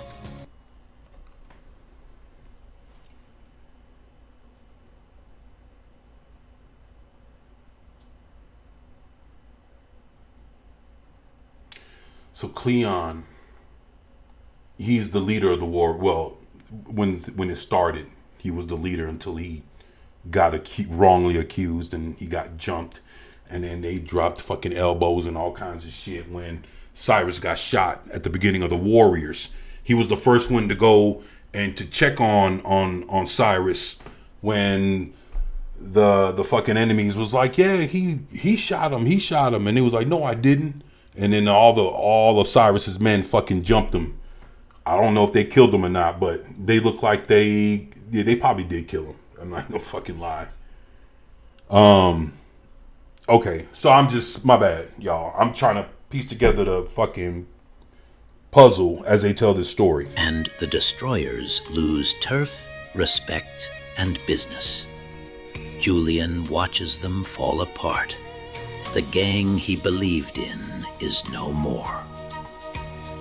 By 1980, Julian, age 38, he is arrested not for turf colors or a turf war, but for a narcotics fight gone wrong. Not for loyalty, not for honor, for territory. He is processed into prison. Julian enters prison at 38 as a relic of the Destroyers era. No face paint, no costumes, just denim memory and presence. Wow. Man, they are setting up Sho'nuff, man. I'm telling you, this thing looks fucking dope.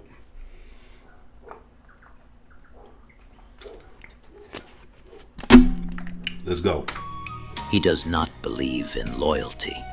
He does not believe in honor. Those died in Coney Island when the destroyers fractured. But he believes in discipline. And he believes in theatrics. Not noise, not chaos. Command. Early prison fights are controlled performances. He walks slow. He waits. He lets silence build before striking. He wins, but something unsettles him. An older inmate defeats him with almost no visible effort, no crowd control, no dramatic finish, just stillness. It shakes him. Oh shit. Okay, so he went up against the penitentiary's Mr. Miyagi and got his ass whooped. Okay, all right. So, holy shit. And then let me guess. He wants to learn from the old man. Okay, all right. So this is how this shit starts. All right, let's go. Julian begins studying breath control, timing, energy conservation, and slowly he makes a decision. He stops cutting his hair. At first, it's practical. No barber, no concern. But then he realizes something. Hair is presence. Hair is silhouette. Hair makes a man larger before he even moves. The longer it grows, the more it frames him in shadow. In the yard, wind catches it. Under overhead lights, it casts shape. It becomes deliberate, theatrical, a visual crown. Not vanity, authority. Damn. Holy shit.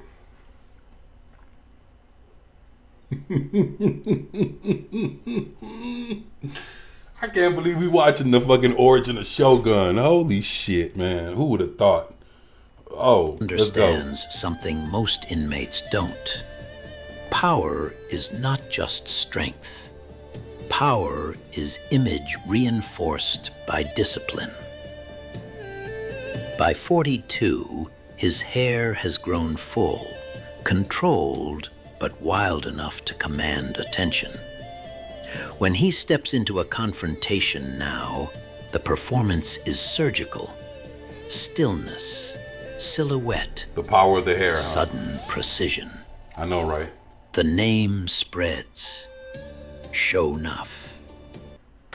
Oh man, ain't that some shit?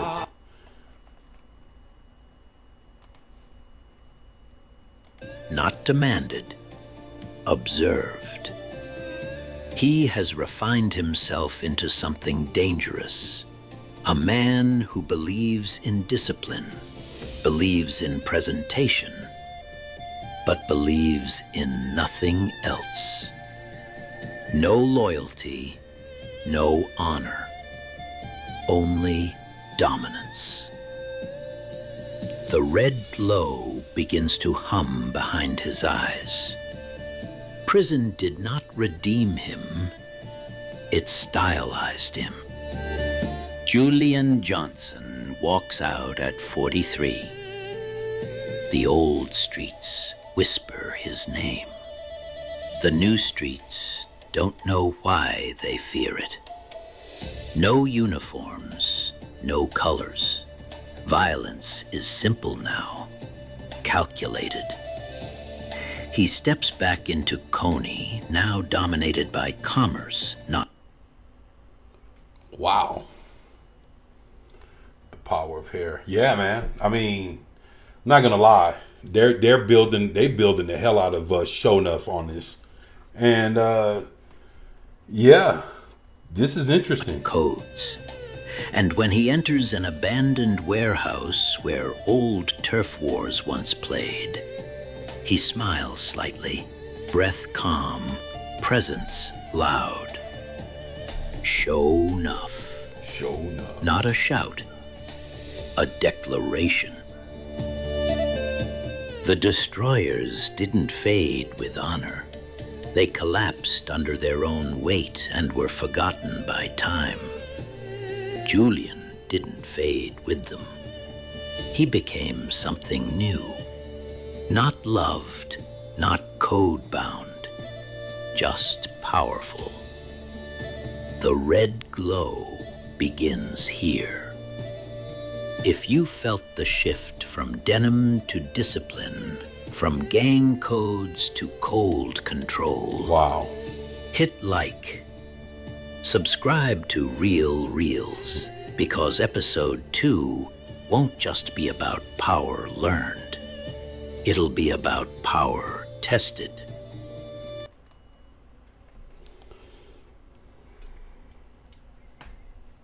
Man, that shit ain't bad, huh?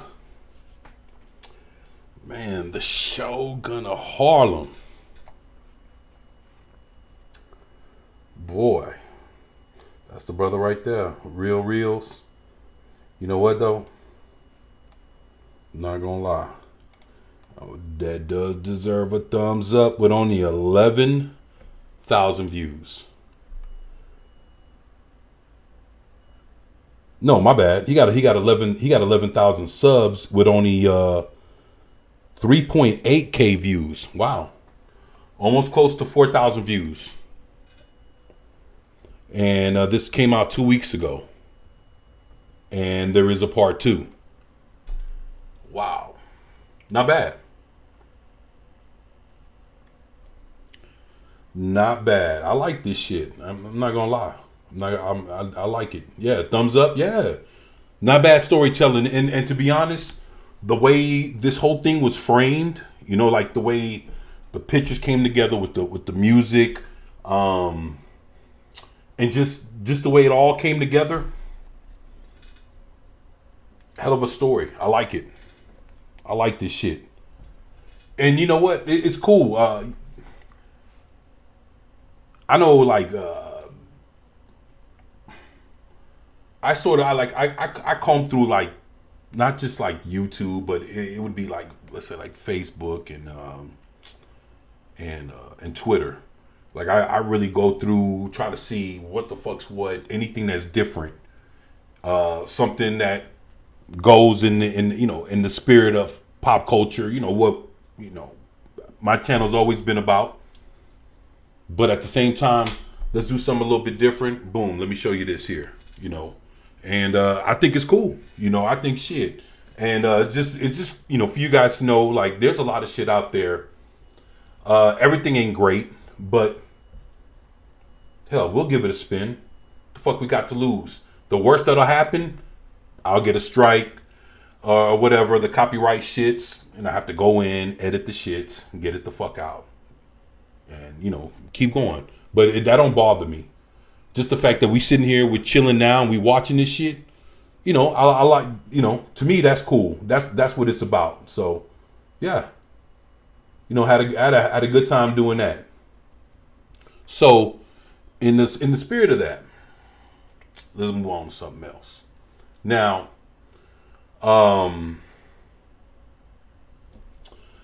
let's see. I had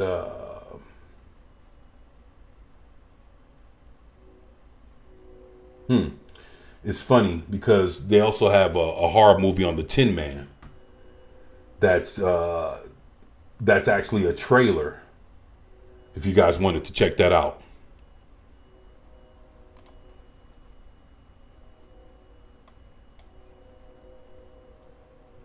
So it's called The Wizard of Death, Rise of the Tin Man. Ain't that some shit? Rise of the Tin Man.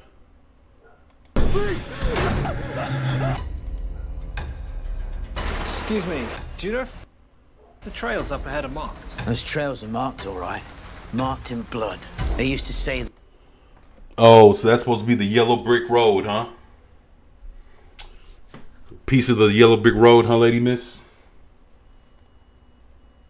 Those woods are where the hollow chest hunts. Every town has their campfire stories. What's the end of the trail? This is not Emerald City. So, marked by blood. Some Google review that. We'll be cautious.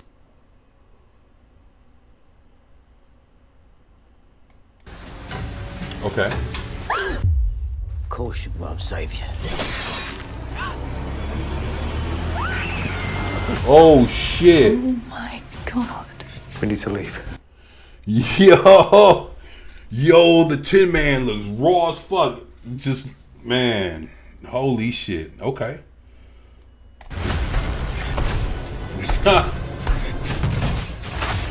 He tore them open like oh, so he pulling out the hearts. It's gonna do the same to us. What even is it? Is it a monster? Is it a man? Is it a machine? It was a man. A tin man. The hollow chest. We need to get out of here. Oh shit. Yo, let me ask y'all something. When did you think you would ever see a movie where they got the fucking Tin Man from the Wizard of Oz to be this menacing presence that's fucking taking everybody out? Yo, that's pretty wicked. I was like, yo, so between that and what, and Goofy, Dr. Goofy. Do not look back! Come on, you tin pot!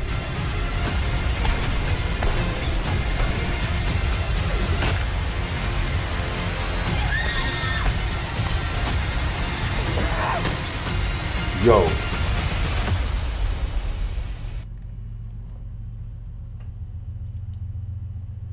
slasher show. Yeah. The Wizard of Death, Rise of the... You know, to be honest, that's a fire ass title. To be honest, for a horror movie pertaining this shit, yeah, this is pretty dope. It's not a bad... The Wizard of Death, Rise of the Tin Man. Yeah, that's pretty fire. All right. So yeah. Yo, that's a little something, huh? Oh shit.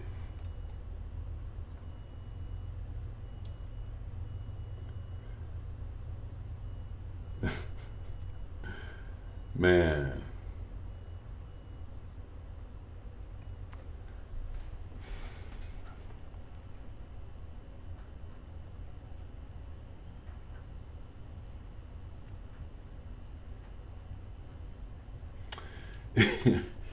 I know, I'm just sitting here just tripping, thinking like, damn, we just watched quite a few things.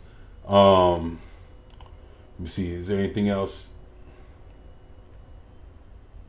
Oh, that's Armored MMA, huh?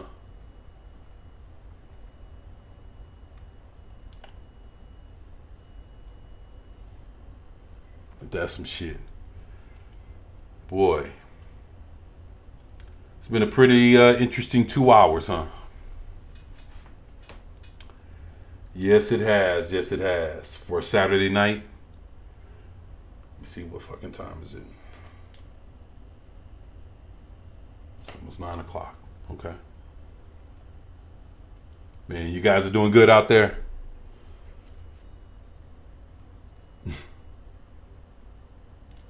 You know, let me see this here. I was trying to see how long this shit is. It looks pretty short. Okay, so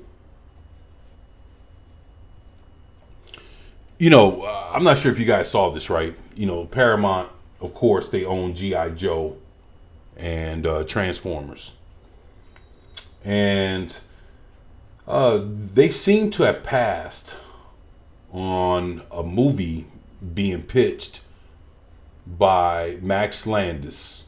And it's supposed to have been a goofy G.I. Joe type movie. And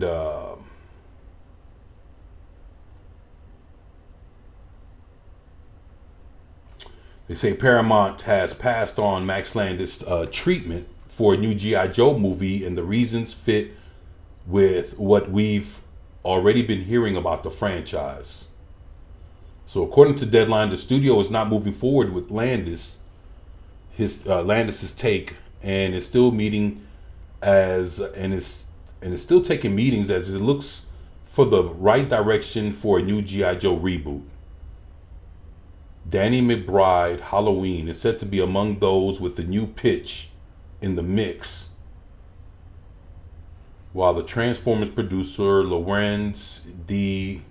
Buenaventura remains involved. Danny McBride, we're not talking, I guess we are talking about the same Danny McBride.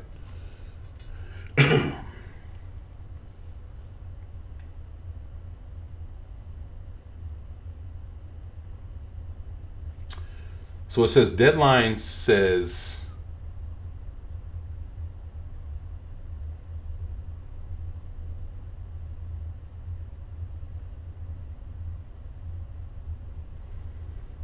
(449.47 degrees Fahrenheit).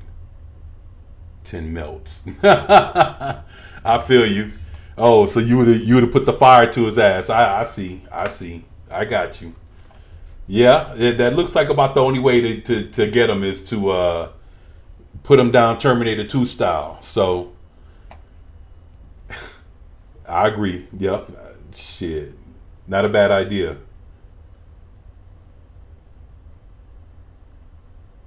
Let me see. Deadline says, why Paramount passed? It says Deadline says Landis, his version was described as a grounded spy thriller with a satirical adventure tone and without the classic G.I. Joe characters. Yeah, that would have never flown. The outlet adds that the studio passed because it did not want to commit to that satirical artistic approach and that the decision had nothing to do with Landis' past. Landis' past, huh?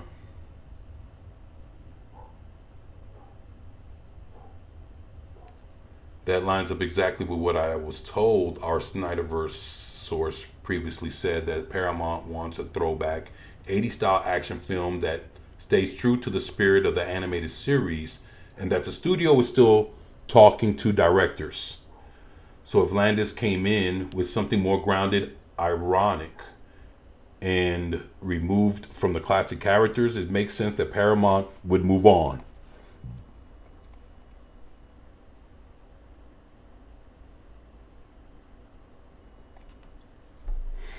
LOL. I know, right? Lady Miss, you're funny. Let me see. Paramount wants a more traditional G.I. Joe movie. The bigger takeaway is that Paramount still appears to want a more straightforward G.I. Joe movie built around recognizable characters, broad audience appeal, and old school action. Wow. That's not bad. And you know, actually, the other G.I. Joe movies, I like the second one better than the first one. The one with The Rock. I like that movie better than the first one. To me, that felt more G.I. Joe like.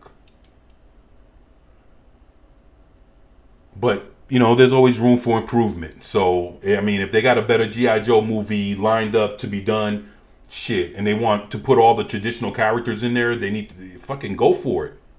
Because that's the only way you're going to get people to watch it. And you got to make sure that, if anything, make them as comic book, or, you know, as accurate as they're supposed to be.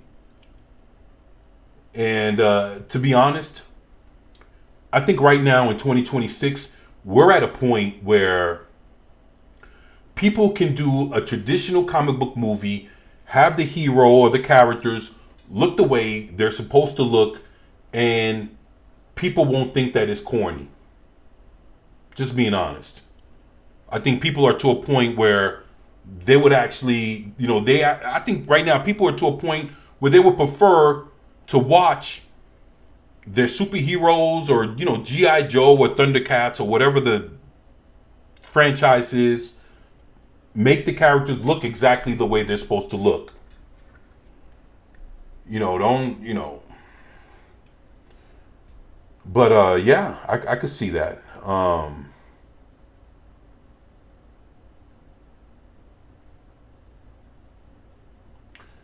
It also fits the tone with the tone of the original animated series. The cartoon was patriotic, heroic, and unapologetically pro-American, with the Joes presented as clear-cut heroes fighting Cobra, a ruthless terrorist organization bent on global domination. Yeah, of course. It was simple good versus evil storytelling, built for mainstream audiences, not a self-aware or goofy satirical spin, which is true. Why retail and brand value matter. Deadline also notes that revitalization G.I. Joe retail sales are considered essential for Paramount. So basically, if they want to start selling toys, merchandise, other things that are G.I. Joe related besides the movie, then they better come out with a damn good movie so they can sell their shits. Yeah, of course. What the fuck? Snake Eyes looks badass. I mean, this bottom part could have been like the same as the top part, but whatever, man. All right, G.I. Joe is not just a movie property. It is a merchandise-driven brand, and the studio likely wants a film that can move toys, appeal to longtime fans, and reintroduce the brand to younger audiences. Of course. Making a joke of the IP as a satirical spy thriller take without classic characters was never going to do that compared to a more traditional, crowd-pleasing reboot. Oh, man.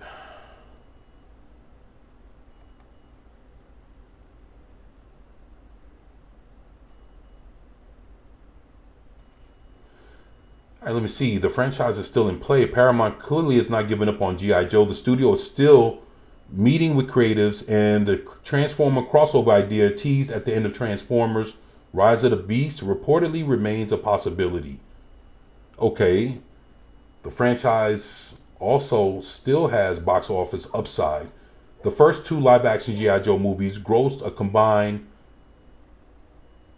$678.1 million worldwide, while the 2001 Snake Eyes crashed with $40 million globally.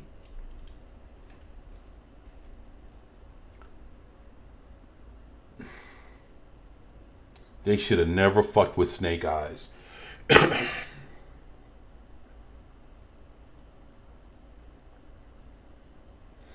See, the thing is, Snake Eyes is mysterious. Man, stop trying to deconstruct this, you know, the fucking, all the characters, man. Like, all these characters don't need that shit. What the fuck are they doing? That leaves Paramount in a position where it needs to reset the brand, not experiment with something too offbeat, of course. This supports what we've been reporting, that what Deadline reported only adds to the picture that has been forming for weeks. Paramount does not appear to be chasing deconstruction, satire, or grounded reinvention. You see what I'm saying? Like, stop trying to reinvent the wheel. The shit's already been made. Standards have been set. Give the people what the fuck they want. They want G.I. Joe to come out like if it's out of the fucking comic books, out of the cartoon. They want that same feel, but, you know, into live action with a good storyline, you know, that any adult can follow. Let it be good. Let it lead somewhere. So this thing can be a trilogy or some shit. And fucking do the characters justice. The thing is, they have too many episodes from the show, and they have storylines from the comic books that have set a tone for G.I. Joe, that kept the franchise going when there was no cartoons, when people weren't buying toys. The thing that kept G.I. Joe in the ears or in, you know, or in front of people that cared about it was through the comic books. So if there's any kind of stories to be told, try to pluck something from the comic books that doesn't damage the heroes, nobody has to die or whatever, and come off with a cool ass story that fucking, you know, that basically opens the world of G.I. Joe back to the, you know, to the people. And, you know, and do it with some old school flair. And stop letting all these young motherfuckers write it that don't know shit about G.I. Joe or don't care about the franchise. There's plenty of people that would sit there and be more than happy to fucking submit some shit that'll probably blow people out the water. And there's probably a storyline from the comic books that should be rolled over into an actual fucking movie. That's just my opinion.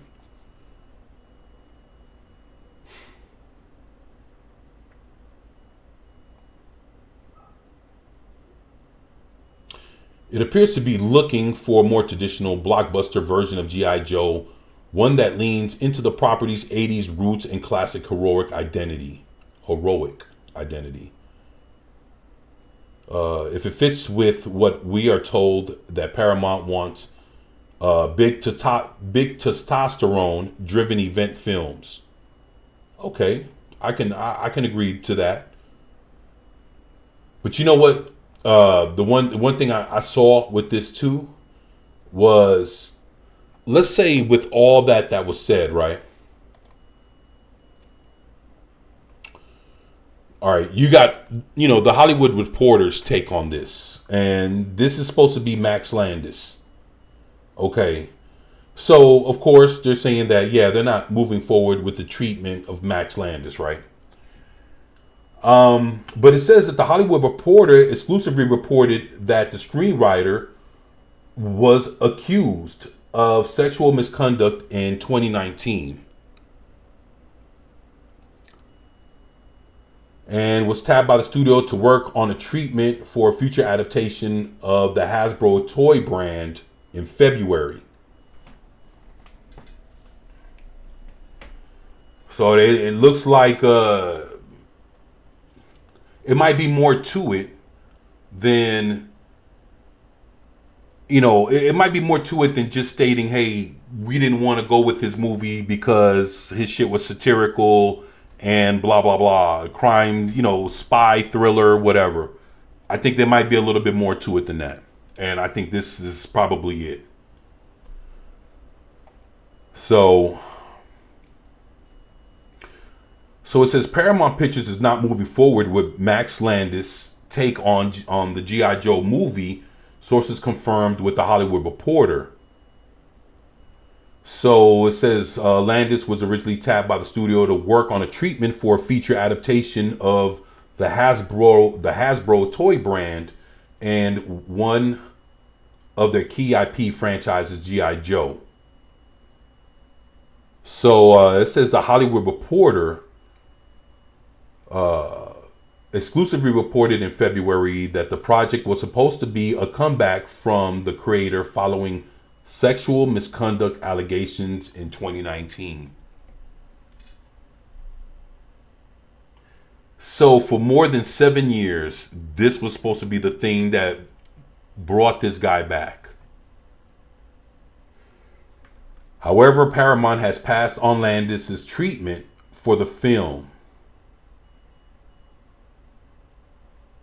though the studio is still in talks with other writers and directors of the script. All right. Says one of them being the Righteous Gemstones star Danny McBride. Why? I mean, I don't know. Wouldn't you think Danny McBride would come with something just as funny or satirical? I wouldn't. I don't know him to do anything funny. I mean, to do anything serious.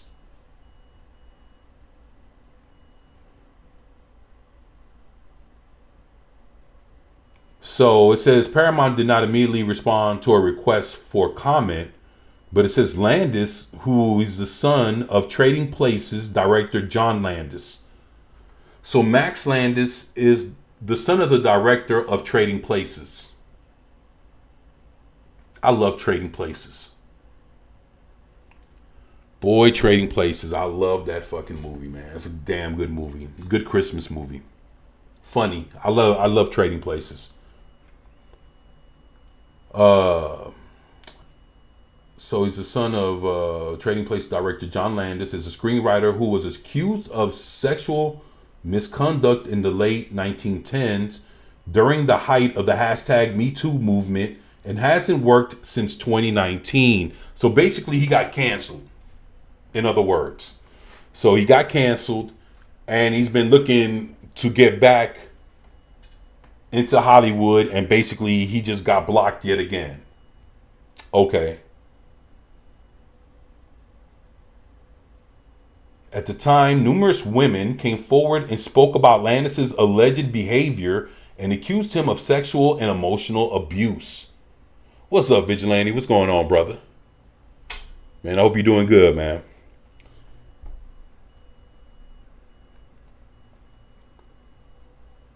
So, in case you're wondering what's going on, basically, the son of John Landis is the guy that directed Trading Places. His son is called Max Landis. So Max Landis tried to send a script to become a movie, and it was going to be for G.I. Joe.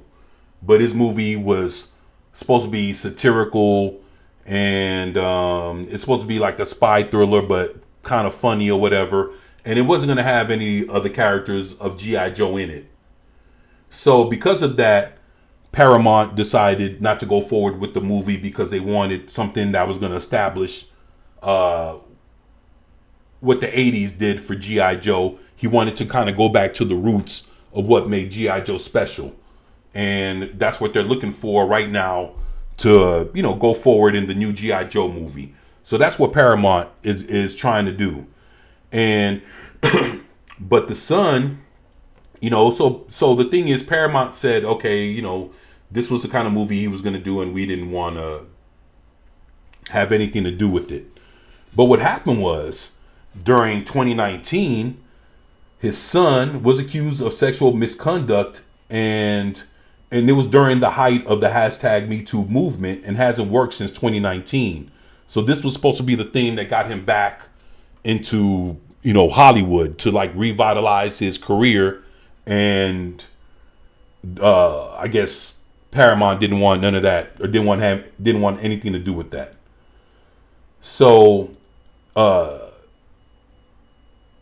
so it says, following 2019 expose by the Daily Beast, he was dropped by his representatives at CAA. Wait, he was dropped by his representatives as a CAA and writ large, and projects he had in the works died. No charges were filed against Landis. 3 years ago, Landis addressed what he called serious mistakes in relationships and called himself a toxic partner to girlfriends. Holy shit. I get why people hate me, Landis said in a YouTube video at the time.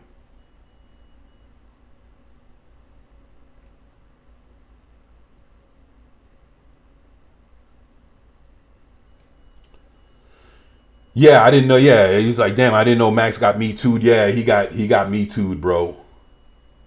And that's how they ended the shit, with him saying that he's just a toxic dude, like with one of his fucking quotes. So, damn. Like, look, you just, man. He called himself a toxic partner to girlfriends. Yeah, who the fuck wants to hire somebody like that? You know what I'm saying? Like, I wouldn't. That's some wild shit. So yeah, that's him right there.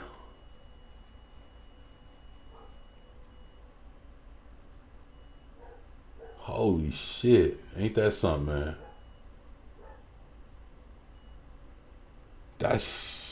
Yeah, he got Me Too'd, bro. They yanked on him. They pulled him. They got him out of there, man. And yeah, that's fucked up. That's fucked up. He tried to sneak his way back in, and they were like, "Nah, we're good. We're good." So, ain't that some wild shit?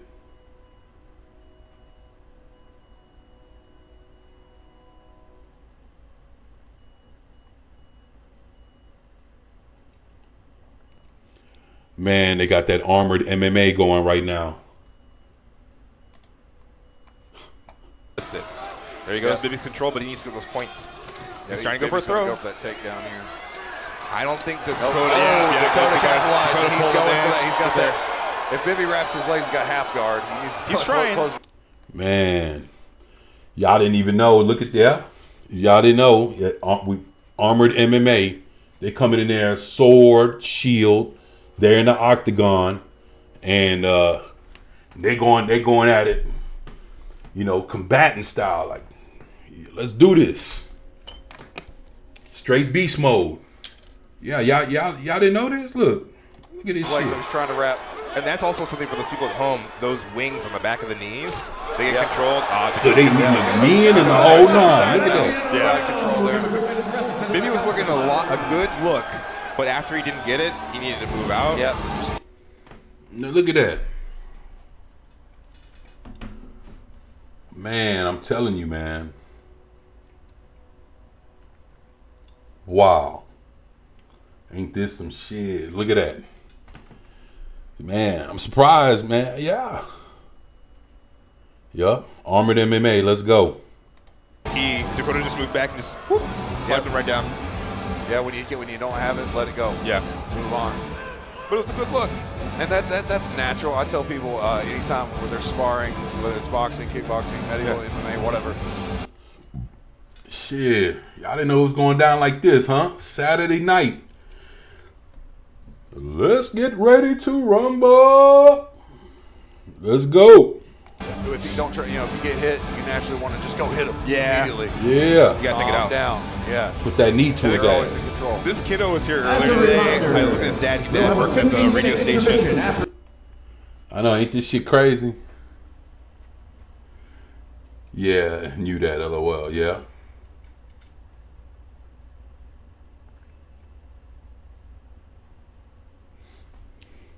I know Lady Miss, that shit. The kid looked at me and he's like, "Oh, do we get to go in the ring? Go in the ring?" His dad's like, "I don't think so, son." And I'm like, "I'm gonna use a little bit of my privilege, I think." I'm like, "Take your shoes off. Let's go get in, kid." Let's go get in. He got in his armor. We were like throwing the ones. He was chasing me around. I bet he brought. Man. Straight combat, huh? Life, man. That's awesome. If I could have had this as a kid, I'd been so happy. Yeah, man. The magic of being a child, man, especially coming up at Christmas. Let me see. Hey, yo, would y'all be down to do some shit like this? Like, you know, coming in and straight up armor. You know, you fighting MMA style, but you swinging a sword. You got your shield. Look, he got fucking that mesh armor shit on. Yo, this is kind of buck right here. And stuff, just that there's something about the child wonder and everything. The innocence. I bet she's hot as fuck in that thing. Everything. Huh? That's when I first started throwing sticks in the backyard. Around we were around 8 years old. People were like, "How'd you start sword fighting?" Like in the backyard with sticks. 100%. Yeah. And back when we were growing up, you had like the camera to record, make little movies and everything. You know, we didn't have the phones. And everything. Which is probably better off. Well, dude, we lived in the best time. I think so. You lived at like where? 10 seconds fighters on the lock and load. Very much not the AMMA. Man. This isn't fantastic. No. This is great. No, it's still good. It was a different time. But then we have nowadays, like even us. That's some interesting shit. I like that. Man. Both being content creators doing stuff, you're like, "Oh, I got to get some of this on film, and then I got to do something in the moment." So you're like a little bit back and forth. I mean, you saw me early at Courthouse doing little posts, and then after that, I'm like, "I'm done. Now I can hang out with Gavin." Right. 100%. Yeah, and I watch. I'm like, I get it. All right, hold on a second. Wait, is this like an axe? Did I see like it's kind of like an axe at the end of this, or is this like a sword? Let me see. Hold on a second. I don't do the same thing. All right, so in this next one, I think. So he got a sword. What does the other dude have? Yeah. On the rounds, I'm guessing. Oh, this is a sword too. Red corner, If anybody can, it would be this. 100%. blue corner, are you ready? Holy shit! Look at that. In Nashville, are you ready for this final round?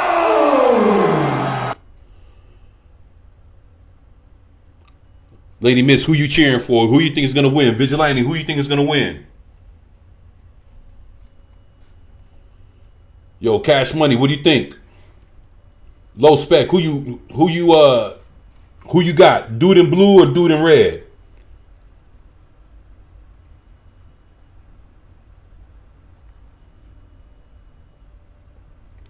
Come on now. Jason, what you got? What you got for me? Memes? But do they fight to the death? I mean, shit. Guy in red. Hi, lady. Oh, Vigilante saying what's up to Lady Miss. Yeah, you got the guy in red? All right. You know what? You picked, wait. I don't think this is the same two dudes. You know what? You picked the guy in red last time. But I think this is a different fight. Huh. Okay. All right. Guy in red, huh? You know what? I'm gonna go with the guy in red too. LOL. This is wild. I know, right? Vigilante. Hey, this is some wild shit. Yeah. Here we go. This is the last fight before intermission. Yeah. So, Let's start fighting. Oh shit. All right. Nice. Little ass sword. I mean, little ass shields. Ooh, nice. Oh shit. Good stuff. Dakota was going for his teeth if there was room space, but he put it right back down and then moved forward. I'm impressed with Dakota's sword play. It's really good. Yeah, literally almost what he did in his intro. He's we did doing the it now. flourish. I mean, he's been doing it all night. Oh. Nice. Baby's putting in the work. Good punches, good punches. He turned around. Smack. Ooh. Yep. Damn. Good. Little Flat style strike. up. Baby fixed his thumb right Look at there. that shit. And make sure those flat snap, man. 30 seconds, fighters. Mino last time, my guy in blue one. I know, right? Dakota's really good at seeing that rear leg and smacking it with the sword to get those points. Yeah. That's right. You did pick the guy in blue. Yes, Flat that's right. slam. So for the kids back at home or kids, everybody at home, it's like a jab. He's jabbing in, jabbing out with the sword. 10 seconds, fighters. Let's He's doing see a what good you job got. keeping his distance too. Damn, that's you're it. within range to hit. You're within range to get. 100%. 10 seconds Talking left. about those 45s. If you come in at the 45 off their angle, the sword can't reach them. Oh, that is Yeah, you said good. that earlier. Yep. Same thing. It's the same thing. He saw him coming and It just takes let him take himself down. Using that momentum. Bibby's getting on top All of right. him. He's reversed it. Yeah, he reversed it. But then Now he's got to get that full mount. There was like another minute The in the round. Is this AI? Nah. This ain't AI. Bro. This is real. 100%. I should This is know, real, but I think man. The professionals, I think, get 15 seconds. So Yeah. that's that one This part is- between. you can tell, It's all like, for you can tell safety. this ain't But those AI. rounds go up to 2 minutes. Yes. So you're going to see a lot longer. This ain't like 8-second clips and no shit And like that. that's This where is that the 5 extra seconds at the end, you get some chance. Matter of to work. fact, if he gets his arm out, thrust down. Just goes those short elbows. And if there's no armor on, that's cuts. Yeah, 100%. Real fast. Oh gosh. I train a lot of the ladies on elbows a lot. I'm like, man, the girls always ask me all the time. Yeah, this is yeah, this is the real shits right here, man. The guy comes close and slice with that elbow. 100%. And go for the groin. 100%. Splits anybody open, no matter how strong you are. No, I don't care if you're a trained fighter or anything. Getting popped. Yeah, man. Coaches, enter the ring with your fighter. Armored MMA. I'm going to say Dakota took that one. I think so. He was doing great movement. Once again, both fighters really great, but it was almost 1-2 on most of those shots. got some great hair. Yes, for working with us and helping get the word out about this event. Oh, he's a fan. That's awesome. And now our decision. After 3 brutal rounds, your winner, Dakota! Good job on Dakota, man. Fantastic performance. That was super cool. Our guy lost. Intermission coming up, man. So you got 15-minute intermission. Those of y'all at home, go get you a drink, get you some food. Come back and see us for the pro fights coming up. Ain't that some shit, huh? Yup. So now, you know, if you guys never seen this, now you guys got a new activity to go check out. Armored MMA. All right, these guys got 1,000. They got 191,000 subscribers. Right now, this is going live with 124 people watching. Yeah. And for those of you at home, if you still aren't following MMA, please do. They are putting out some good work. Yeah. Armored Follow 'em on MMA. YouTube, follow 'em on Instagram. They're just putting I ain't gonna lie, I follow the LOA, yeah, crazy shit. Oh, simply_samurai on Instagram. Also check out my company. Yeah, I can't be pumping all that music, man. Well, I guess I could do this, you know. But yeah, man. Armored MMA. Who would have thought? I came across this a few weeks ago. A few weeks ago, almost a month ago. And when I seen it, I was just starting to, you know, get back into and doing these live streams. So yeah, I think about 2 or 3 weeks. Yeah. And when I saw it, I was like, yo, you guys got to check this shit out. So this is my second time giving this a spin. More realistic. Yeah. I mean, let's see. It's a double-handed axe and he just brings. So this is a new. If it was a Christmas The where fuck? you wrapped it What? with a wreath and a bow and I was when you follow it, it's great. This man. I got the fight inside John bragging on it. Is that his weapon? What the fuck is that? He does. Yeah, he does got a little axe at the end of that. It's usually his weapon of choice. His opponent as well, gold with these people interacts with. Damn. Yep. A few weeks. Yeah. A few weeks ago. Yeah. Yeah. So I figured, you know, we'll come back, circle around back to it, see what's popping with it. And right now they got this live event going or whatever, or this live stream popping. And I guess in the old Mauler EFAP and shit, see what's popping with it. It's going to be brutal to watch. I'm going to be clenching.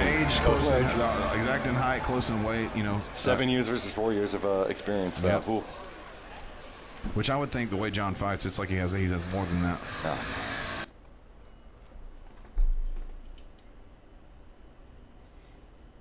See the way his helmet's his helmet's made. I'd be worried about something going right through that motherfucker. You know what I'm saying? Like it's like old school football helmet kind of shits. You know, like motherfucker put a finger in there, God, try to gouge your eye out, that kind of shit. But yeah. Never tell what's hand in the You heard that shit said finish him. So the old Mortal Kombat in that.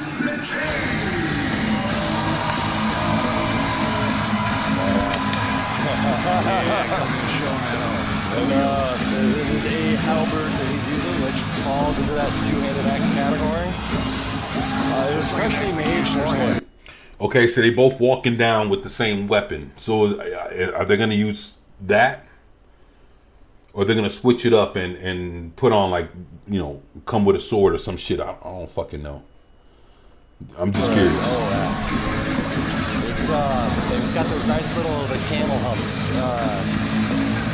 He's looking for big hits. John's looking for big hits. John, the line in the sand. What an entry. They both 5'9". Let me see. 10 pounds apart. 3 years difference in experience.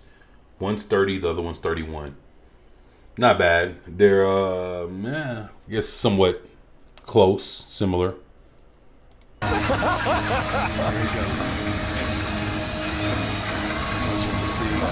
Okay. Pretty good sportsmanship. I'm not mad at that. Okay, I guess that is the weapon of choice. All right. So this one, no swords. Looks like, I guess, no shield. So they basically they just gonna be swinging. Let's see what happens. I wonder if this shit's is it gonna go 3 rounds, or is it, what the fuck? What the fuck is this? What's this? 2 little knife shits? But what happens if that shit goes through the helmet? You see what I'm saying? But then what happens if this shit goes through the helmet? What happens if you swing this bitch the wrong way because they hit each other on the head with this? I don't know if y'all seen that. They'll hit each other on the head. Like, how does that shit work? Where you ain't fucking killing somebody. Just curious. Thing is, people can make mistakes. So I don't know. Yeah, this is, we're in for a treat. Agreed to 3 shooting around. But first, let me reintroduce the fighters. We're in the black team. We are. All right, y'all. Who y'all going for? Dude in red or dude in blue? Just curious. I'm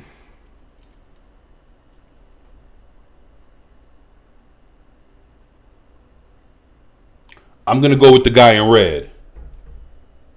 Just putting it out there. I'm going for the guy in red.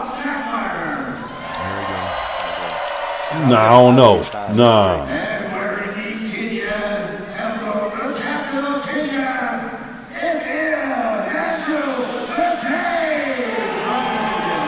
Man, how's this gonna go?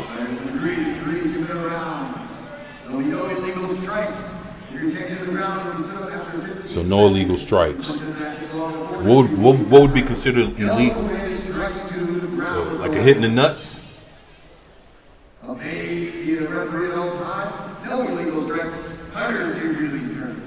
Said no evil tricks. We are going to hear this. We're All right. feel these. Like the vibration. Yeah. It's like hearing loud bass. You can feel it in your chest happening. Yeah. Player number 2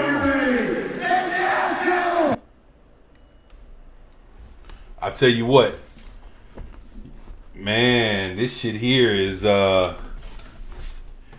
wow, on a fucking Saturday night, huh? Shit. Hold on,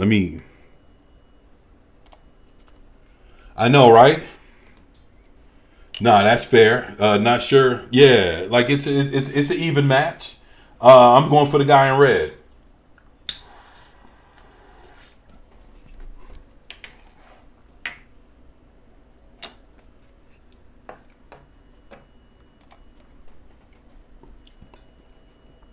Are you ready? Let's go. And this is going to be a lot different.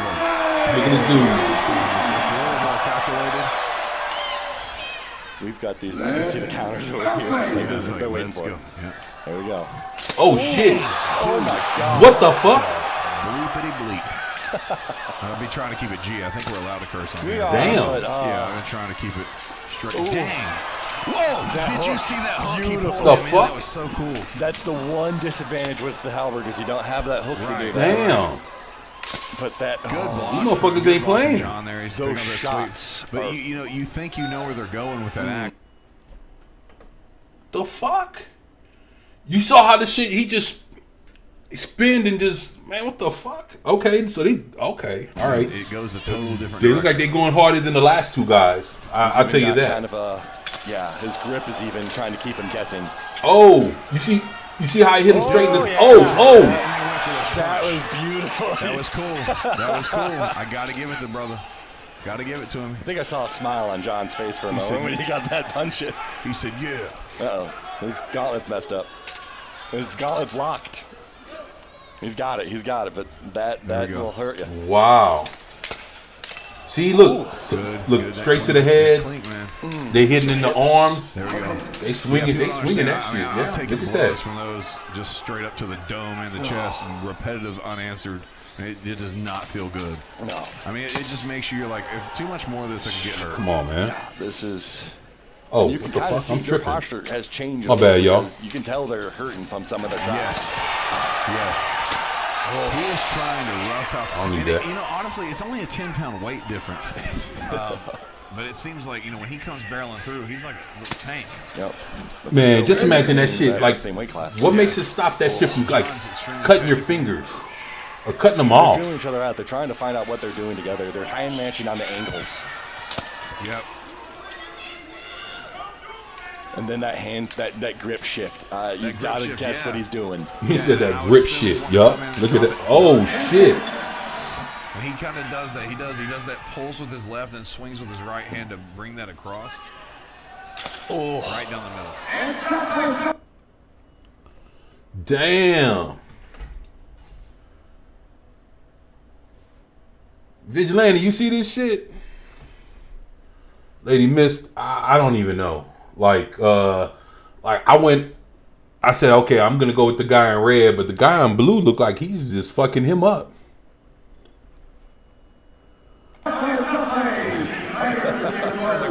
that was an amazing Damn. round. And you gotta like hold your breath for a second. Just those big blows are coming, Just and to you watch just that, man.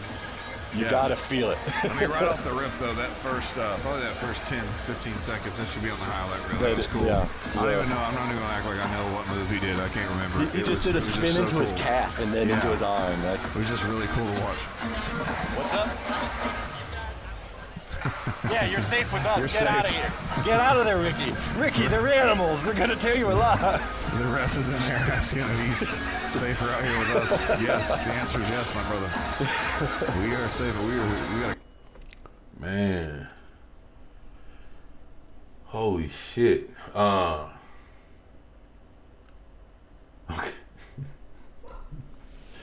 Oh shit. Oh man, this is too interesting, man. Yeah, not bad. Not bad. Between us and those guys. It's fine. His steel toes are protecting him. It's fine. Yeah, and the ref. He's got padding. He does have padding. He just puts it on under the. You guys can't see it because it's under his clothing, but he has shin pads. Damn, he has just a like chest what? He piece just and, poured water down his back. He does protect his foreheads. Forearms. The gauntlets are important because I bet you they're burning up in that shit. And that stick is also. Says the guy in blue is holding back wearing the sport. the red guy out. Yeah, I agree. Wearing his ass out, yo. Something's happened to the ref. You know what I'm saying? I don't know. Man, I just hope this fucking music, I've seen refs. All right.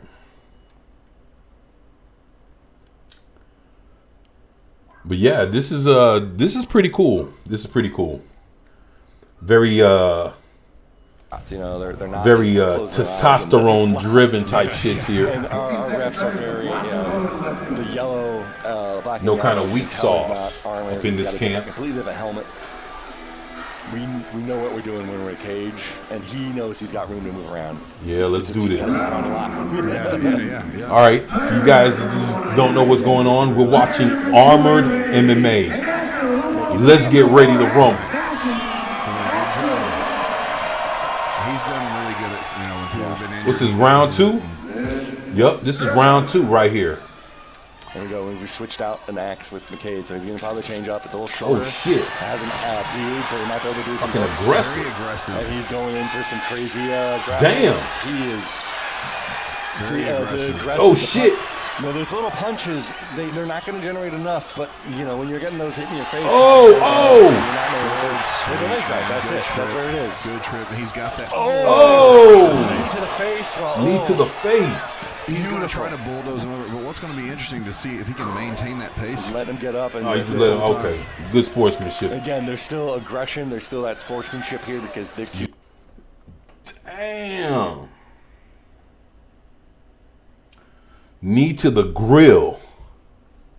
In this fight. Oh shit! He's going to try to go. There we for go, that man. again. John's doing a great job of keeping that separation, trying to stop his punches from coming in. John just needs to make sure that if he's tapping his face, he needs to know where his legs are. Yep. That's it. Oh shit! Good. Get Come that back off come the with the cage. knees. He's got to roll out. He's got to leverage. He's He got can do that a wheel. hook. He's got- Oh, he got the shit behind his neck. Oh, good. Oh, you that was a good- you that was a gonna good yank his adjustment head for off? What the fuck? Oh, hold it, pull him down, hit him, knee his ass. Yeah, beat me to it. Man, come on, man. Yelling knees at them. So I wonder if they just put like any two, what like, I guess you got to be somewhat halfway skilled in knowing how to do this kind of shit. But I'm guessing like I wonder if they keep people in the same weight class. I wonder if that's why these two guys are like only like what 10 pounds in as far as weight goes, because they're the same height, only a 10-pound difference. One guy has 7 years, the other guy has 3 or 4. I mean, shit. I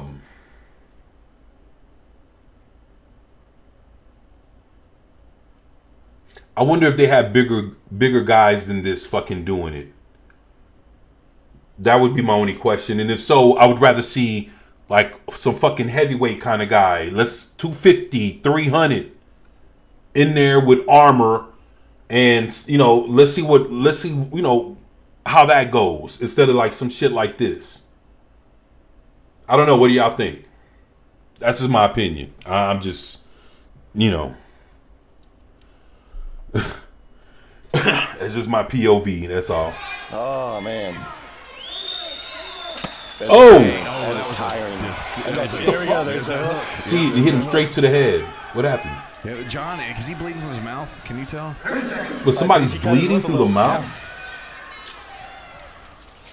Oh! Oh! Is there a reversal? That's a tough call because since they kind of rolled onto the side.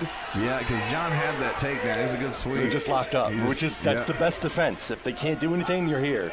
Yep, stay locked up. At most, that's 2 points difference instead of a whole bunch, Yeah, they're going to have to get up. I think even some of the counters are trying to. We were talking with Sam. I was talking with Sam earlier.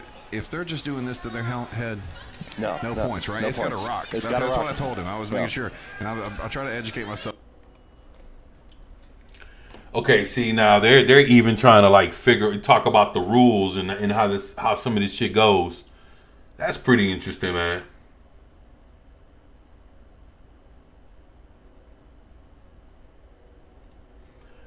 I guess I'm gonna have to look up, like, I don't know, man. Like, there's some different shit. I'm gonna have to look up, see what the rules are, to this shit.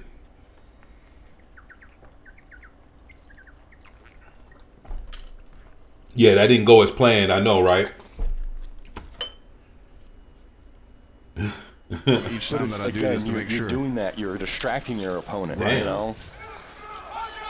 You hit them in the face enough and make that, make their ears ring. You're not noticing their leg hooking you. Yes.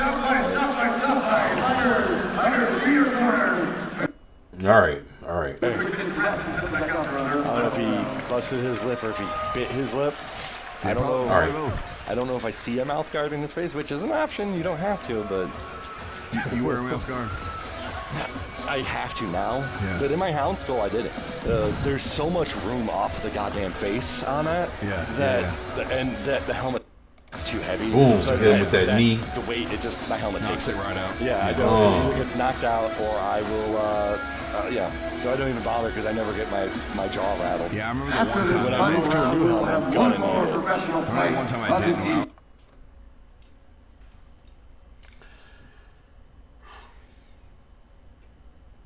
So this is the last round right here. I'm not gonna lie. It's hard. It's kind of hard to call it. It's kind of hard to say. Okay, well, I mean, at some point they both got they got each other pretty good here and there, doing different shits. I walked into a gym around here sparring, and I didn't wear a mouthpiece. I just forgot, and I walked out, and it was literally like. Yeah, we ain't gonna do all that. We're not gonna do all that.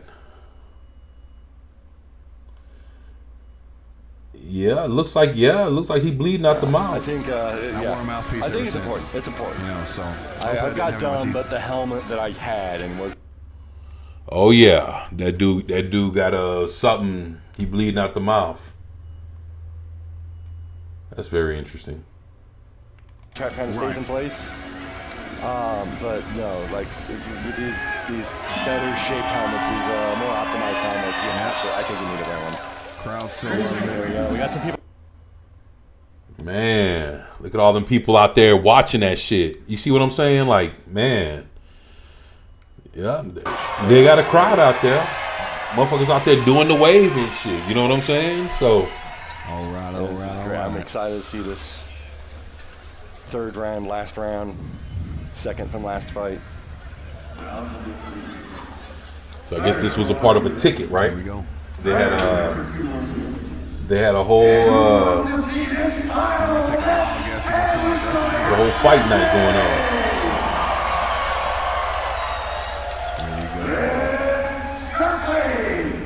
Man, look at this shit. All right. There to go. Oh. That shifted the helmet. That was very well timed. Good little blocking them chops, shits. down there. And you don't want to be hit by these. So those little chops don't feel good either when they're hitting your wrists and there's that teeth and there's that hook. And then we're going to try to go for punches. Oh, we're in danger here. Get off that cage. Get off that cage. Yeah. Oh. They've both. That's trying to good. drag him down. The crowd yelling, drag him down. He's trying to go for that trip. He wants to get him on that ground. Get some grapples. Oh, there we go. Oh. There we go. That's my guy. Oh. Yo. That tackle down. Yeah, Sam just asked me. Damn. He's like, can you Hit him with the knee. I said, yeah, no, you can. This is hard to do. Again, that takedown was a beautiful thing, but then at the same time, you got that defense. All right, so basically they don't have no protection on the back of their legs and their butts. So what happens if you get hit on, like you get hit in your shits? Then what?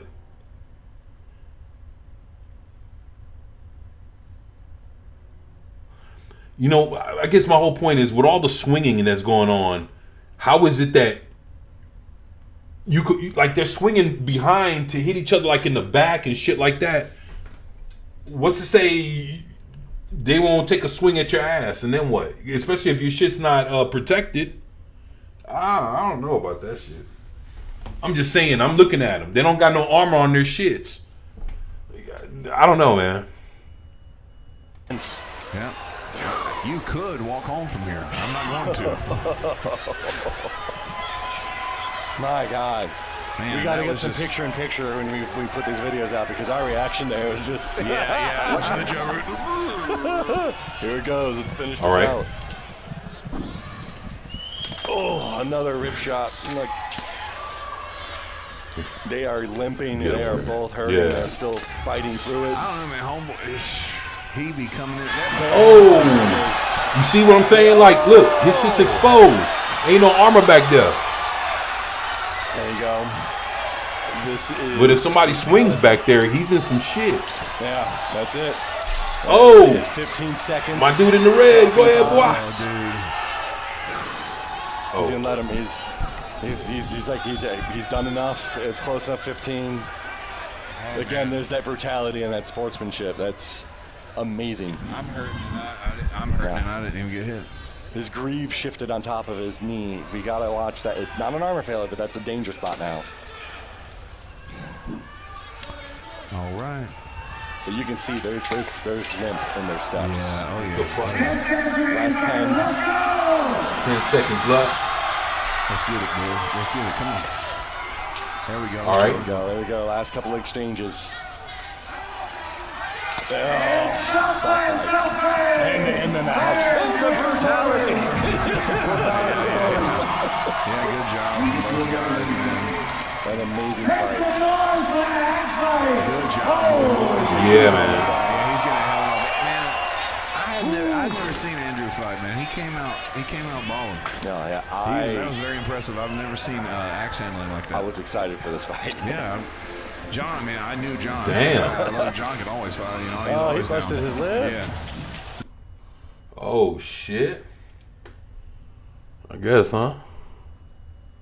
His lip bust, is that smiling? Yeah, Is it it may have been the bars from the wolf rib helmet he's Yeah. wearing. Looks like it got hit in there. Kinda got hit there.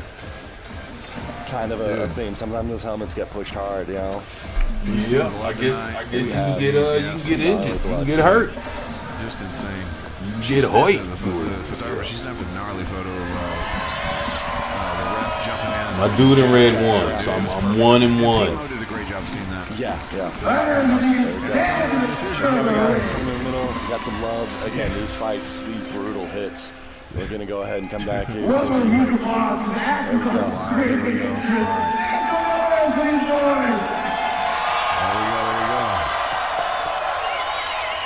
Yeah, John's like, I shed my blood for you.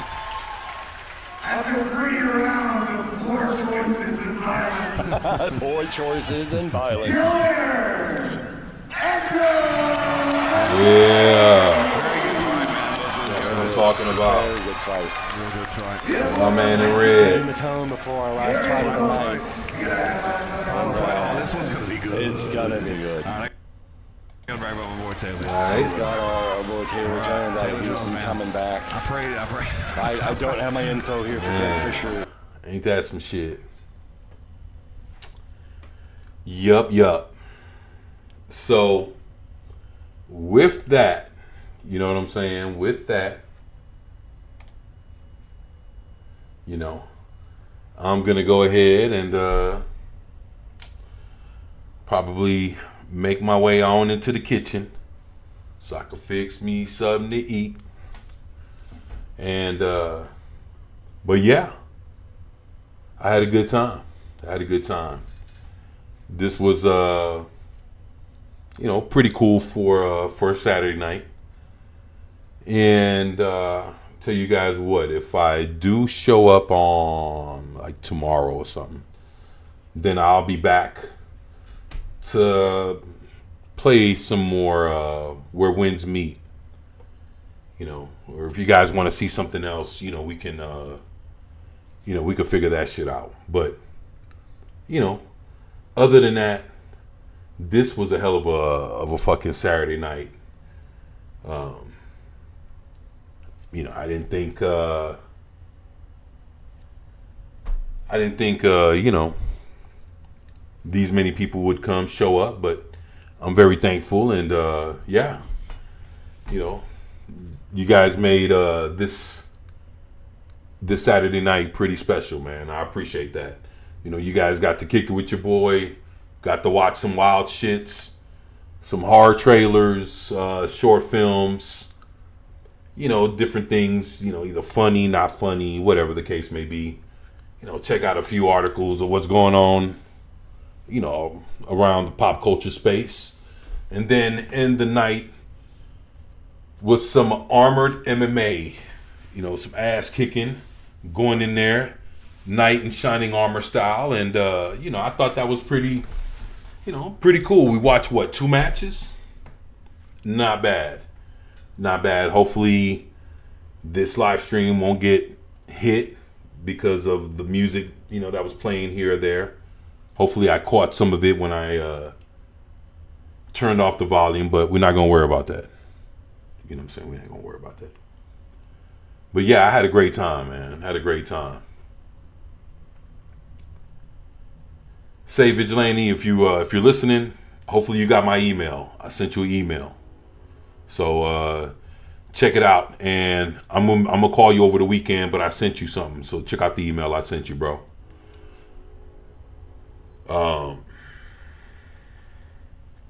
Here comes another train. Yeah, you can hear that motherfucker.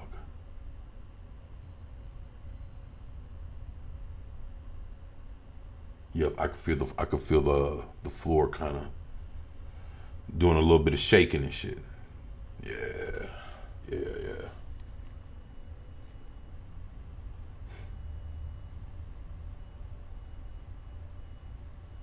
What is this?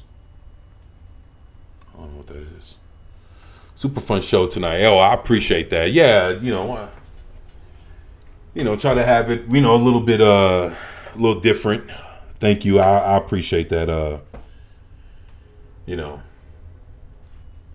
But yeah, I mean, trying to, you know, do things a little bit different, trying to, you know, but again, this is all in the, you know, pop culture. You know, I know MMA, I don't know, to a degree is pop culture, maybe not, I don't know, it's fucking, you know, but it does dibble and dabble, you know, in this thing, you know, it's but in the spirit of fun and just doing some different shit and checking out some different things, I just wanted to you know, do something different. So, you know, I'm definitely thankful for that.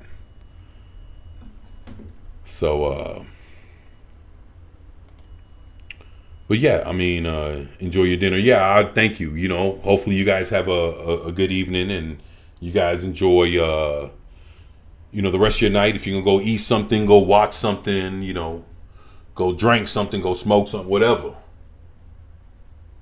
You know, just make sure you get back to your boy, hopefully tomorrow, or if not Monday, but I'm gonna try to go tomorrow. I'm gonna go set up the live stream, make sure everything's, you know, copacetic, and you know, we'll take it from there. But man, I tell you, man, I had a good time, man. Holy shit, I can't even fucking believe somebody like Goofy still fucking with me a little bit, like, you know. But that's interesting, some cool shit. But you know, if anything, we should at least, you know, give some things at least a view. So, you know, just trying to be, I guess, try to explore some other different things, you know, and not stick to the same old. So, yeah, hopefully, you know, you guys enjoy it, you know. But I had a great time. So basically, like when I come back on, I'm gonna try to have a few other videos of some different shits. Actually, I have some videos here that I didn't even show. You know, we'll leave them for the next time. It ain't nothing, you know, that's time sensitive or anything like that. So we'll check out the few that I didn't touch on for today, and then see what else rolls around, you know, between tonight and tomorrow. And shit, you know, we'll go check that out and see if there's any cool videos out there. See what's going on with a couple of articles and kind of keep things rolling. If anything, I'm trying to work on my delivery. Yeah, you can say that. Trying to work on how I do my live streams. So, you know, hopefully you guys are enjoying it, man. I'm having fun doing them this way. So, you know, let the good times roll. So with that, I love you guys. You guys have a good evening, man. And man, I appreciate y'all spending y'all time with me, man. I had a great time, man. We got to do this shit again. So until then, peace out. And as always, it's your boy 24/7 here with 24/7 Fusion Media, and I am out. Peace, y'all.